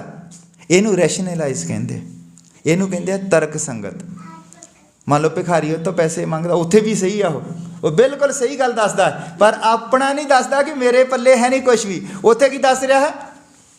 ਨਹੀਂ, ਭਿਖਾਰੀਆਂ ਨੂੰ ਪੈਸੇ ਨਹੀਂ ਦੇਣੇ ਚਾਹੀਦੇ। ਹਰ ਬੱਚਾ ਹੁੰਦਾ ਕਹਿੰਦਾ ਨਹੀਂ, ਬੱਚਿਆਂ ਨੂੰ ਪੈਸੇ ਨਹੀਂ ਦੇਣੇ ਚਾਹੀਦੇ, ਬੱਚੇ ਵਿਗੜ ਜਾਂਦੇ ਹੈ। ਦਰਅਸਲ ਉਹ ਆਪਣੀ ਜੇਬ ਦੇ ਵਿੱਚ ਤਾਂ ਹੈ ਹੀ ਕੁਛ ਨਹੀਂ, ਆਪਣੀ ਇੱਜ਼ਤ ਬਚਾ ਰਿਹਾ ਹੁੰਦਾ ਹੈ ਔਰ ਦੇ ਕੀ ਰਿਹਾ ਹੈ? ਉਪਦੇਸ਼। ਇਹਨੂੰ ਰੈਸ਼ਨਲਾਈਜ਼ ਕਹਿੰਦੇ। ਅੱਜ ਕੀ ਹੁੰਦਾ ਹੈ? ਬਾਈਬਲ ਦੀ ਇੱਕ ਆਇਤ ਲਈ ਜਾਂਦੀ ਹੈ। ਮੰਨ ਲਓ ਹੁਣ ਆਪਣੇ ਆਪ ਹੀ ਦੂਜੇ ਪਾਸੇ ਚੱਲ ਜਾਂਦੇ। ਮੰਨ ਲਓ ਅੱਜ ਵੱਡੀਆਂ ਵੱਡੀਆਂ ਚਰਚਾਂ ਲੋਕਾਂ ਨੇ ਬਣਾਉਣੀਆਂ ਹਨ। ਜਲੰਧਰ ਬਣ ਰਹੀ ਹੈ, ਉਸ ਤੋਂ ਬਾਅਦ ਮੰਨ ਲਓ ਧਾਰੀਵਾਲ ਬਣ ਰਹੀ ਹੈ, ਬਹੁਤ ਸਾਰੀਆਂ ਚਰਚਾਂ ਵੱਡੀਆਂ, ਤਾਜਪੁਰ ਮੰਨ ਲਓ ਬਣਨੀ ਹੈ, ਜਾਂ ਸਾਡੇ ਹੀ ਸ਼ਾਮ 84 ਕਠਾਰ ਰੋਡ 'ਤੇ ਬਣਨੀ ਹੈ। ਹੁਣ ਜੇ ਚਰਚ ਬਣਨੀ ਹੈ ਤਾਂ ਇੱਥੇ ਰੈਸ਼ਨਲਾਈਜ਼ ਹੋ ਜਾਂਦਾ ਹੈ ਬੰਦਾ ਲੋਕਾਂ ਨੂੰ ਸਿੱਧਾ ਨਹੀਂ ਕਹਿੰਦਾ ਕਿ ਪੈਸੇ ਦਿਓ ਵੀ ਚਰਚ ਬਣਾਈਏ ਅਸੀਂ, ਇੱਦਾਂ ਨਹੀਂ ਕਹਿੰਦਾ। ਉੱਥੇ ਪ੍ਰਚਾਰ ਹੁੰਦਾ ਬੀਜੋ ਬੀਜੋ, ਪਰਮੇਸ਼ਰ ਲਈ ਕੁਛ ਕਰੋ, ਪਰਮੇਸ਼ਰ ਲਈ ਕੁਛ ਕਰੋ। ਇਹ ਕੀ ਹੈ? ਕਹਿ ਕੁਛ ਹੋ ਰਿਹਾ ਹੈ ਔਰ ਅੰਦਰਲੇ ਪਾਸੇ ਕੁਛ ਹੋਰ ਹੈ। ਅਸਲੀ ਨਹੀਂ ਦੇ ਅਸਲ ਚੀਜ਼ ਨੂੰ ਛੁਪਾ ਕੇ ਬਾਈਬਲ ਦੀ ਐਤ ਨੂੰ ਬੰਦਿਆਂ ਨੂੰ ਇਮੋਸ਼ਨਲ ਕਰਨਾ, ਲੋਕਾਂ ਨੂੰ ਇਮੋਸ਼ਨਲ ਕੀਤਾ ਜਾਂਦਾ ਹੈ। ਦਰਅਸਲ ਇਹ ਕੰਮ ਨਹੀਂ ਸੀ ਪਰਮੇਸ਼ਰ ਦਾ। ਪਰਮੇਸ਼ਰ ਦਾ ਕੰਮ ਹੈ ਕਿ ਤੁਸੀਂ ਉਹਦੀ ਰਾਖੀ ਕਰੋ, ਉਹਦੇ ਵਚਨ ਦੇ ਵਿੱਚ ਬਣੇ ਰਹੋ ਔਰ ਲੋਕਾਂ ਨੂੰ ਗਵਾਹੀ ਦਿਓ। ਇਹ ਹੈ ਪਰਮੇਸ਼ਰ ਦਾ ਕੰਮ। ਤੁਸੀਂ ਭਗਤੀ ਕਰੋ। ਪਰਮੇਸ਼ਰ ਦਾ ਕੰਮ ਵੱਡੀਆਂ ਵੱਡੀਆਂ ਬਿਲਡਿੰਗਾਂ ਬਣਾਉਣਾ ਨਹੀਂ ਹੈ। ਪਰਮੇਸ਼ਰ ਤਾਂ ਕਹਿੰਦਾ ਜਿੱਥੇ 2 ਜਾਂ 3 ਮੇਰੇ ਨਾਮ ਦੇ ਵਿੱਚ ਇਕੱਠੇ ਹੁੰਦੇ ਆ ਔਰ ਉੱਥੇ ਮੈਂ ਹਾਜ਼ਰ ਹਾਂ। ਬਾਈਬਲ ਦੇ ਵਿੱਚ ਯਾਕੂਬ ਦੀ ਕਿਤਾਬ ਉਸ ਦਾ 1 ਨੰਬਰ ਅਧਿਆਇ ਦੀ 8 ਨੰਬਰ ਦੇ ਵਿੱਚ ਲਿਖਿਆ ਹੈ, ਉਹ 2 ਚਿੱਤਾ ਮਨੁੱਖ ਹੈ ਜਿਹੜਾ ਆਪਣੇ ਸਾਰਿਆਂ ਚਲਨਾਂ ਵਿੱਚ ਚੰਚਲ ਹੈ। 2 ਚਿੱਤਾ ਮਨੁੱਖ। ਤੁਹਾਡਾ ਵਿਜ਼ਨ ਜਿਹੜਾ ਹੈ ਉਹ ਕਲੀਅਰ ਹੋਣਾ ਚਾਹੀਦਾ ਹੈ। ਅਗਰ ਤੁਸੀਂ ਲੀਡਰ ਹੋ, ਅਸੀਂ ਸਾਰੇ ਲੀਡਰ ਹਾਂ, ਕਿਉਂਕਿ ਸਾਨੂੰ ਪਤਾ ਲੱਗ ਗਿਆ ਕਿ ਸਾਡਾ ਇੱਕ ਰਾਜ ਹੈ, ਸਾਡੇ ਹੱਥੋਂ ਖੁੱਸ ਗਿਆ ਹੈ, ਅਸੀਂ ਉਹ ਰਾਜ ਪ੍ਰਾਪਤ ਕਰਨਾ ਹੈ। ਤੇ ਤੁਸੀਂ ਸਾਰੇ ਹੀ ਲੀਡਰ ਹੋ। ਲੀਡਰ ਨੂੰ ਆਪਣਾ ਵਿਜ਼ਨ ਕਲੀਅਰ ਹੋਣਾ ਚਾਹੀਦਾ ਕਿ ਮੈਂ ਕਰਨਾ ਕੀ ਹੈ। ਲੀਡਰ ਨੂੰ ਪਤਾ ਹੋਣਾ ਚਾਹੀਦਾ ਮੈਂ ਜਾਣਾ ਕਿੱਥੇ ਹੈ, ਤਦ ਹੀ ਤਾਂ ਦੂਸਰੇ ਬੰਦੇ ਨੂੰ ਉੱਥੇ ਲੈ ਕੇ ਜਾਵੇਗਾ। ਜਦ ਲੀਡਰ ਨੂੰ ਹੀ ਨਹੀਂ ਪਤਾ ਕਿ ਮੈਂ ਜਾਣਾ ਕਿੱਥੇ ਹੈ। ਮੈਂ ਪ੍ਰਚਾਰ ਕਰਦਾ ਹਾਂ, ਮੰਨ ਲਓ ਮੈਂ ਲੀਡਰ ਹਾਂ ਤੁਹਾਡਾ, ਮੇਰਾ ਵਿਜ਼ਨ ਤਾਂ ਤੁਹਾਨੂੰ ਪਤਾ ਹੋਵੇ ਕਿ ਬੰਦਾ ਵੀ ਪ੍ਰਚਾਰ ਕਰਦਾ ਤੇ ਕਿਉਂ ਕਰਦਾ ਹੈ। ਅਸੀਂ ਇਸ ਲਈ ਕਰਦੇ ਹਾਂ ਤਾਂ ਕਿ ਲੋਕਾਂ ਨੂੰ ਅਸਲ ਵਚਨ ਦੇ ਨਾਲ ਜੋੜਿਆ ਜਾਵੇ, ਅਸਲ ਵਚਨ ਦੇ ਨਾਲ ਜੋੜਿਆ ਜਾਵੇ। ਹਾਲੇਲੂਇਆ। ਲੋਕਾਂ ਨੂੰ ਉਹ ਸਿੱਖਿਆ ਦੇ ਉੱਤੇ ਖੜੀ ਕੀਤੀ ਜਾਵੇ ਜਿਹੜੀ ਚੇਲਿਆਂ ਦੀ ਸਿੱਖਿਆ ਸੀ। ਚੇਲਿਆਂ ਦੀ ਸਿੱਖਿਆ ਕੀ ਸੀਗੀ? ਚੇਲੇ ਆਪਣਾ ਸਭ ਕੁਝ ਵੇਚ ਵੱਟ ਕੇ ਪਰਮੇਸ਼ਵਰ ਦੇ ਲਈ ਕੰਮ ਕਰਦੇ ਸੀ। ਤੁਹਾਨੂੰ ਪਤਾ, ਸਭ ਕੁਝ ਛੱਡ ਕੇ ਜਦ ਮੱਤੀ ਨੂੰ ਉਸਨੇ ਆਵਾਜ਼ ਮਾਰੀ, ਜਦੋਂ ਜਾ ਰਿਹਾ ਹੈ ਔਰ ਮੱਤੀ ਜਿਹੜਾ ਹੈ ਉੱਥੇ ਚੁੰਗੀ ਤੇ ਬੈਠਾ ਹੈ ਔਰ ਚੁੰਗੀ ਜਿਹੜੀ ਆ ਉਹਨੂੰ ਇੱਦਾਂ ਗੇਟ ਲੱਗਾ ਹੁੰਦਾ, ਉਹਦੇ ਵਿੱਚ ਦੀ ਥੋੜ੍ਹੀ ਜਿਹੀ ਜਗ੍ਹਾ ਹੁੰਦੀ ਪੈਸੇ ਲੈਣ ਨੂੰ ਤੇ ਦੇਣ ਨੂੰ, ਔਰ ਉਹਦੇ ਵਿੱਚ ਦੀ ਉਹ ਜੋ ਪ੍ਰਭੂ ਯਿਸੂ ਮਸੀਹ ਰੋਡ ਦੇ ਉੱਤੋਂ ਜਾ ਰਿਹਾ, ਉਹਦੇ ਵਿੱਚ ਦੀ ਇੱਦਾਂ ਧੌਣ ਕੱਢ ਕੇ ਦੇਖਦਾ, ਉਹਦੇ ਵਿੱਚ ਦੀ ਦੇਖਦਾ ਤੇ ਉਧਰ ਪ੍ਰਭੂ ਯਿਸੂ ਮਸੀਹ ਦੀ ਨਜ਼ਰ ਪੈਂਦੀ। ਪ੍ਰਭੂ ਯਿਸੂ ਮਸੀਹ ਵੀ ਰੁਕ ਜਾਂਦਾ ਔਰ ਫਿਰ ਦੇਖਦਾ ਤੇ ਪ੍ਰਭੂ ਯਿਸੂ ਮਸੀਹ ਉਹਨੂੰ ਆਵਾਜ਼ ਮਾਰਦਾ, ਕਹਿੰਦਾ ਮੱਤੀ ਆ ਜਾ। ਹੁਣ ਜਦੋਂ ਉਹ ਕਹਿੰਦਾ ਮੱਤੀ ਨੂੰ ਆ ਜਾ, ਹੁਣ ਮੱਤੀ ਕੀ ਕਰਦਾ? ਮੱਤੀ ਦੇ ਕੋਲ ਤਾਂ ਰਜਿਸਟਰ ਬੜਾ ਸੀ, ਮੱਤੀ ਤਾਂ ਰੋਜ਼ ਹਿਸਾਬ ਕਿਤਾਬ ਕਰਨਾ ਸੀਗਾ, ਉਹ ਤਾਂ ਪੈਸੇ ਇਕੱਠੇ ਕਰਦਾ ਸੀ, ਚੁੰਗੀ ਦਾ ਕੰਮ ਸੀ ਉਹਦੇ ਕੋਲ। ਉਹ ਕੀ ਕਰਦਾ? ਫਟਾਫਟ ਰਜਿਸਟਰ ਜਿਹੜਾ ਦੂਸਰੇ ਬੰਦੇ ਨੂੰ ਦਿੰਦਾ, ਕਹਿੰਦਾ ਆ ਚੁੱਕ, ਕਹਿੰਦਾ ਫਟਾਫਟ। ਉਹ ਕਹਿੰਦਾ ਕੀ ਹੋਇਆ? ਕਹਿੰਦਾ ਮੈਂ ਕਹਿੰਦਾ ਪ੍ਰਭੂ ਯਿਸੂ ਮਸੀਹ ਦੇ ਪਿੱਛੇ ਚੱਲਾਂ। ਤਾਂ ਉਹਨੂੰ ਪਤਾ ਸੀ ਮੈਂ ਜਦੋਂ ਹੁਣ ਚੱਲਾਂ ਤਾਂ ਮੈਂ ਮੁੜ ਕੇ ਨਹੀਂ ਆਉਣਾ, ਨਹੀਂ ਤਾਂ ਉਹਨੂੰ ਕਹਿ ਸਕਦਾ ਸੀ 10 ਮਿੰਟ ਦੇਖ ਤੇ ਮੈਂ ਆਉਣਾ ਮੁੜ ਕੇ ਨਾ। ਉਹਨੂੰ ਪਤਾ ਸੀ ਕਿ ਜਦੋਂ ਮੈਂ ਚੱਲਣਾ ਹੈ ਤਾਂ ਮੈਂ ਵਾਪਸ ਨਹੀਂ ਆਉਣਾ। ਉਹ ਕਹਿੰਦਾ ਫਿਰ ਮੈਨੂੰ ਹਿਸਾਬ ਤਾਂ ਦੇ ਕੇ ਜਾ। ਹੁਣ ਉਹਦੇ ਕੋਲ ਇੰਨਾ ਟਾਈਮ ਨਹੀਂ ਸੀ ਉਹ ਹਿਸਾਬ ਦੇਵੇ। ਉਹਨੇ ਆਪਣੀ ਘੜੀ ਖੋਲਦਾ, ਉਹਨੂੰ ਕਹਾ ਆ ਲੈ, ਆਪਣਾ ਕੋਟ ਲਾਉਂਦਾ, ਕਹਿੰਦਾ ਆ ਲੈ, ਆਪਣੀਆਂ ਮੁੰਦੀਆਂ ਲਾਉਂਦਾ ਆ ਲੈ, ਔਰ ਇੱਥੇ ਤੱਕ ਜਦੋਂ ਉਹ ਕਹਿੰਦਾ ਵੀ ਸਭ ਕੁਛ ਉੱਥੇ ਉਹਨੂੰ ਦੇ ਕੇ ਪ੍ਰਭੂ ਯਿਸੂ ਮਸੀਹ ਦੇ ਪਿੱਛੇ ਦੌੜ ਜਾਂਦਾ। ਇਹ ਸੀ ਚੇਲਿਆਂ ਵਾਲੀ ਸਿੱਖਿਆ। ਮੱਤੀ ਸੀ ਚੇਲਾ, ਆਪਣਾ ਸਭ ਕੁਝ ਉਸਨੇ ਦੇ ਕੇ ਪ੍ਰਭੂ ਯਿਸੂ ਮਸੀਹ ਦੇ ਪਿੱਛੇ ਚੱਲ ਪਿਆ। ਹੁਣ ਚੇਲਿਆਂ ਦੀ ਕੀ ਸਿੱਖਿਆ ਹੈ? ਹੁਣ ਜਿਹੜੇ ਲੋਕ ਆਪਣੇ ਆਪ ਨੂੰ ਅਪੋਸਟਲ ਦਾ ਮਤਲਬ ਹੀ ਚੇਲਾ ਹੁੰਦਾ ਹੈ, ਹੁਣ ਚੇਲਿਆਂ ਵਾਲੀ ਕੀ ਸਿੱਖਿਆ? ਹੁਣ ਚੇਲਿਆਂ ਵਾਲੀ ਸਿੱਖਿਆ ਹੈ ਕਿ ਬੀਜੋ ਤੇ ਜੋ ਕੁਛ ਮੱਤੀ ਉੱਥੇ ਛੱਡ ਕੇ ਆਇਆ ਸਭ ਕੁਛ ਮੈਂ ਹੁਣ ਪ੍ਰਾਪਤ ਕਰਨਾ। ਜਿਹੜਾ ਜਹਾਜ਼ ਪਤਰਸ ਨੇ ਵੇਚ ਦਿੱਤਾ ਸੀਗਾ, ਜਿਹੜੀ ਕਿਸ਼ਤੀ ਪਤਰਸ ਨੇ ਵੇਚ ਦਿੱਤੀ ਸੀਗੀ ਪ੍ਰਭੂ ਯਿਸੂ ਮਸੀਹ ਦੀ ਖਾਤਰ, ਉਹ ਕਹਿੰਦਾ ਉਹ ਕਿਸ਼ਤੀ ਜਿਹੜੀ ਆ ਉਹ ਅਸੀਂ ਲੈ ਕੇ ਛੱਡਣੀ। ਹੁਣ ਉਲਟਾ ਹੋ ਗਿਆ। ਚੇਲਿਆਂ ਦੀ ਸਿੱਖਿਆ ਹੈ ਕਿ ਇੱਕ ਦੂਜੇ ਲਈ ਜੀਣਾ। ਉਹ ਸਭੋ ਕੀ ਕਰਦੇ ਸੀਗੇ? ਤੁਸੀਂ ਦੇਖੋ, ਤੁਹਾਨੂੰ ਪਤਾ ਹਨਾਨੀਆਂ ਤੇ ਸ਼ਫੀਰਾਂ ਦੀ ਕਹਾਣੀ ਪਤਾ? ਉਹ ਕੀ ਕਰਦੇ ਸੀ? ਉਹਨਾਂ ਨੇ ਪਹਿਲਾਂ ਸਭੋ ਕੁਛ ਆਪਣਾ ਵੇਚ ਵੱਟ ਕੇ, ਇੱਕ ਸਾਰੇ ਸਾਂਝੀਵਾਲ ਸੀਗੇ, ਪਰ ਜਦੋਂ ਹੰਨਾ ਤੇ ਸ਼ਫੀਰਾ ਆਪਣੀ ਜ਼ਮੀਨ ਵੇਚਦੇ ਆ, ਉਹ ਕਹਿੰਦੇ ਥੋੜ੍ਹੇ ਜਿਹੇ ਪੈਸੇ ਰੱਖ ਲੈਂਦੇ ਆ, ਔਰ ਜਿੱਦਾਂ ਹੀ ਉਹ ਆਉਂਦੇ ਆ ਆਪਣਾ ਲੈ ਕੇ ਉੱਥੇ ਸਭੋ ਕੁਛ ਵੇਚ ਕੇ ਚਰਚ, ਮੰਨ ਲਓ ਚਰਚ ਕਹਿ ਸਕਦੇ ਸੰਗਤੀ ਦੇ ਵਿੱਚ,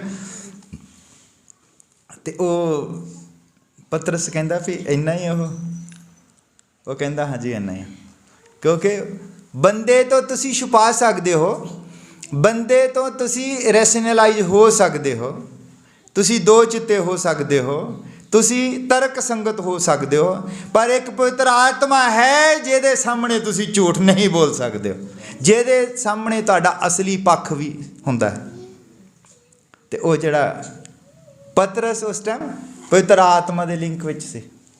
ਉਹ ਕਹਿੰਦਾ ਤੂੰ ਪਵਿੱਤਰ ਆਤਮਾ ਦੇ ਨਾਲ ਝੂਠ ਬੋਲਿਆ, ਤੇ ਉੱਥੇ ਹੀ ਉਹ ਡਿੱਗ ਪੈਂਦਾ ਹੈ ਫੁੜਕ ਕੇ। ਔਰ ਉਸ ਤੋਂ ਬਾਅਦ ਉਹਦੇ ਘਰ ਵਾਲੀ ਜਿਹੜੀ ਹੈ ਉਹ ਕਹਿੰਦੀ ਹੋਣੀ ਵੀ ਦੇਖੋ ਅੱਜ ਅਸੀਂ ਤਾਂ ਜ਼ਮੀਨ ਵਿੱਚ ਹੀ ਕਾਫੀ ਪੈਸੇ ਪੂਸੇ ਲੈ ਕੇ ਗਿਆ ਹੋਣਾ, ਤੇ ਉਹ ਤੋਂ ਰਿਹਾ ਨਹੀਂ ਗਾ। ਉਹ ਕਹਿੰਦੇ ਨਹੀਂ ਮੈਂ ਵੀ ਜਾਂਦੀ ਹਾਂ ਪਿੱਛੇ ਦੇਖਦੀ ਹਾਂ ਵੀ ਉੱਥੇ ਬੜਾ ਉਹ ਜਸ਼ਨ ਮਨਾਉਂਦੇ ਹੋਣੇ ਮੇਰੇ ਬੰਦੇ ਦੇ ਤਾਂ ਨਾਂ ਦੇ। ਜਦੋਂ ਮੇਰਾ ਬੰਦਾ ਉੱਥੇ ਚਰਚ 'ਚ ਗਿਆ ਹੋਣਾ, ਤਾੜੀਆਂ ਵਜਾਈਆਂ ਹੋਣੀਆਂ ਸਾਰਿਆਂ ਨੇ ਖੜੇ ਕਰਕੇ, ਹੈ ਨਾ। ਬੰਦੇ ਦੇ ਅੰਦਰਲੇ ਪਾਸੇ ਕਿ ਉਹ ਕਿਸੇ ਨੂੰ ਨਹੀਂ ਪਤਾ, ਪਰ ਬੰਦਾ ਆ ਗਿਆ ਉੱਥੇ, ਆ ਰਿਹਾ ਵੀ ਜ਼ਮੀਨ ਵੇਚ ਕੇ ਆ ਰਿਹਾ, ਸਭੋ ਕੁਛ ਹੀ ਚਰਚ ਨੂੰ ਦੇ ਦੇਣਾ ਹੈ ਨਾ। ਤੇ ਉਹ ਕੀ ਕਰਦਾ, ਬੰਦਾ ਜਿੱਦਾਂ ਹੀ ਚਰਚ 'ਚ ਆਉਂਦਾ ਤਾੜੀਆਂ ਕਹਿੰਦੀ ਹੋਣੀ, ਉਹ ਆਪਣੇ ਵੱਲੋਂ ਸੋਚਦੀ ਆ ਵੀ ਤਾੜੀਆਂ ਵਜਾਈਆਂ ਹੋਣੀਆਂ ਆ, ਖੜੇ ਕੀਤਾ ਹੋਣਾ ਉੱਥੇ, ਹੈ ਨਾ। ਪਤਰਸ ਵੀ ਕਹਿੰਦਾ ਹੋਣਾ ਆ ਜਾ ਇੱਥੇ ਬੈਠ ਮੇਰੇ ਲਾਗੇ ਸੱਜੇ ਪਾਸੇ। ਔਰ ਉਹ ਜਦੋਂ ਜਾਂਦੀ ਹੈ ਔਰ ਉਹ ਵੀ ਵੜਦੀ, ਔਰ ਪਤਰਸ ਕਹਿੰਦਾ ਕਿ ਜ਼ਮੀਨ ਇੰਨੇ ਦੀ ਹੀ ਵਿਕੀ ਹੈ? ਕਹਿੰਦੀ ਹਾਂਜੀ ਹਾਂਜੀ ਇੰਨੇ ਦੀ ਵਿਕੀ। ਉਹਨੇ ਸੋਚਿਆ ਵੀ ਬੰਦੇ ਨੇ ਵੀ ਪੈਸੇ ਦਿੱਤੇ ਆ। ਉਹ ਕਹਿੰਦੀ ਹਾਂਜੀ। ਉਹ ਕਹਿੰਦਾ ਤੇਰੇ ਭਰਤੇ ਨੂੰ ਜਿਹੜਾ ਦੱਬ ਕੇ ਆ ਰਿਹਾ ਨਾ, ਉਹ ਰਾਹ 'ਚ ਹੀ ਆ ਜੇ, ਉਹਨੂੰ ਵੀ ਉਹ ਉੱਥੋਂ ਰਾਹ 'ਚ ਉੱਥੇ ਹੀ ਮਰ ਗਏ ਚਰਚ ਦੇ ਦਰਵਾਜ਼ੇ 'ਤੇ। ਤੁਸੀਂ ਪਰਮੇਸ਼ਵਰ ਨੂੰ ਸਦਾਈ ਨਹੀਂ ਬਣਾ ਸਕਦੇ ਹੋ। ਇਹ ਜਿਹੜੀ ਤੁਹਾਡੀ ਰੈਸ਼ਨਲਾਈਜ਼ ਹੈ, ਤੁਹਾਡਾ ਦੋਹਰਾ ਚਿੱਤ ਹੈ, ਤੁਸੀਂ ਪਰਮੇਸ਼ਵਰ ਦੇ ਅੱਗੇ ਨਹੀਂ ਰੱਖ ਸਕਦੇ। ਤੁਹਾਡਾ ਵਿਜ਼ਨ ਕਲੀਅਰ ਹੋਣਾ ਚਾਹੀਦਾ। ਜੋ ਤੁਸੀਂ ਪ੍ਰਚਾਰ ਕਰਦੇ ਹੋ, ਤੁਹਾਡੀ ਸੰਗਤ ਨੂੰ ਵੀ ਪਤਾ ਹੋਣਾ ਚਾਹੀਦਾ ਕਿ ਪ੍ਰਚਾਰ ਕੀ ਕੀਤਾ ਜਾ ਰਿਹਾ। ਪ੍ਰਚਾਰ ਦੇ ਪਿਛਲੇ ਪਾਸੇ ਤੁਹਾਡਾ ਆਪਣਾ ਮਕਸਦ ਨਾ ਛੁਪਿਆ ਹੋਵੇ, ਕੋਈ ਤੁਹਾਡਾ ਆਪਣਾ ਮਕਸਦ ਨਹੀਂ ਛੁਪਿਆ ਹੋਣਾ ਚਾਹੀਦਾ।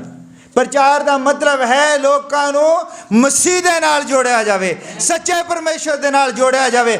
ਅਗਰ ਤੁਹਾਡਾ ਮਕਸਦ ਹੈ ਕਿ ਲੋਕ ਤੁਹਾਡੇ ਨਾਲ ਜੁੜੇ ਰਹਿਣ, ਲੋਕ ਤੁਹਾਨੂੰ ਸੁਣਨ, ਬਾਕੀਆਂ ਨੂੰ ਤੁਸੀਂ ਦੱਸੋ ਕਿ ਉਹ ਦਲੀਏ ਵਾਲੀ ਚਰਚ ਹੈ, ਤੇ ਤੁਹਾਡਾ ਮਕਸਦ ਕੋਈ ਹੋਰ ਹੈ। ਤੁਹਾਡਾ ਮਕਸਦ ਹੋਣਾ ਚਾਹੀਦਾ ਹੈ, ਤੁਸੀਂ ਭਾਵੇਂ ਇੱਥੇ ਨਹੀਂ ਵੀ ਆਉਂਦੇ ਹੋ, ਪਰ ਮੇਰਾ ਮਕਸਦ ਹੈ ਕਿ ਤੁਸੀਂ ਪਰਮੇਸ਼ਰ ਦੀ ਭਗਤੀ ਕਰੋ। ਜਿੱਥੇ ਮਰਜੀ ਵੀ ਰਹੋ, ਜਿੱਥੇ ਮਰਜੀ ਜਾਓ, ਪਰ ਤੁਹਾਡਾ ਭਗਤੀ ਵਾਲਾ ਜੀਵਨ ਹੋਵੇ। ਤੁਸੀਂ ਪਰਮੇਸ਼ਰ ਦੀ ਭਗਤੀ ਕਰਦੇ ਰਹੋ ਜਿੱਥੇ ਮਰਜੀ ਹੋਵੋ, ਚਾਹੇ ਦੇਸ਼ ਵਿੱਚ, ਚਾਹੇ ਪ੍ਰਦੇਸ਼ ਦੇ ਵਿੱਚ, ਚਾਹੇ ਆਪਣੇ ਘਰ, ਚਾਹੇ ਖੇਤਾਂ ਦੇ ਵਿੱਚ, ਜਿੱਥੇ ਵੀ ਤੁਸੀਂ ਹੋਵੋ, ਪਰਮੇਸ਼ਰ ਦੀ ਹਜ਼ੂਰੀ ਦੇ ਵਿੱਚ ਰਹੋ। ਕਿਉਂਕਿ ਪਰਮੇਸ਼ਰ ਦਾ ਮਕਸਦ ਤੁਹਾਨੂੰ ਬਣਾਉਣ ਦਾ ਇਹੋ ਸੀ ਕਿ ਬੰਦਾ ਜਿਹੜਾ ਉਹਦੀ ਹਜ਼ੂਰੀ ਦੇ ਵਿੱਚ ਰਹੇ, ਬੰਦਾ ਪਰਮੇਸ਼ਰ ਦੇ ਨਾਲ ਜੁੜਿਆ ਰਹੇ। ਪਰ ਜੇ ਬੰਦਾ ਉੱਥੇ ਆਪਣੇ ਆਪ ਦੇ ਨਾਲ ਜੋੜਦਾ ਹੈ, ਉਹ ਬੰਦੇ ਨੂੰ ਫੂਕ ਦਿੰਦਾ ਹੈ। ਕਈ ਵਾਰ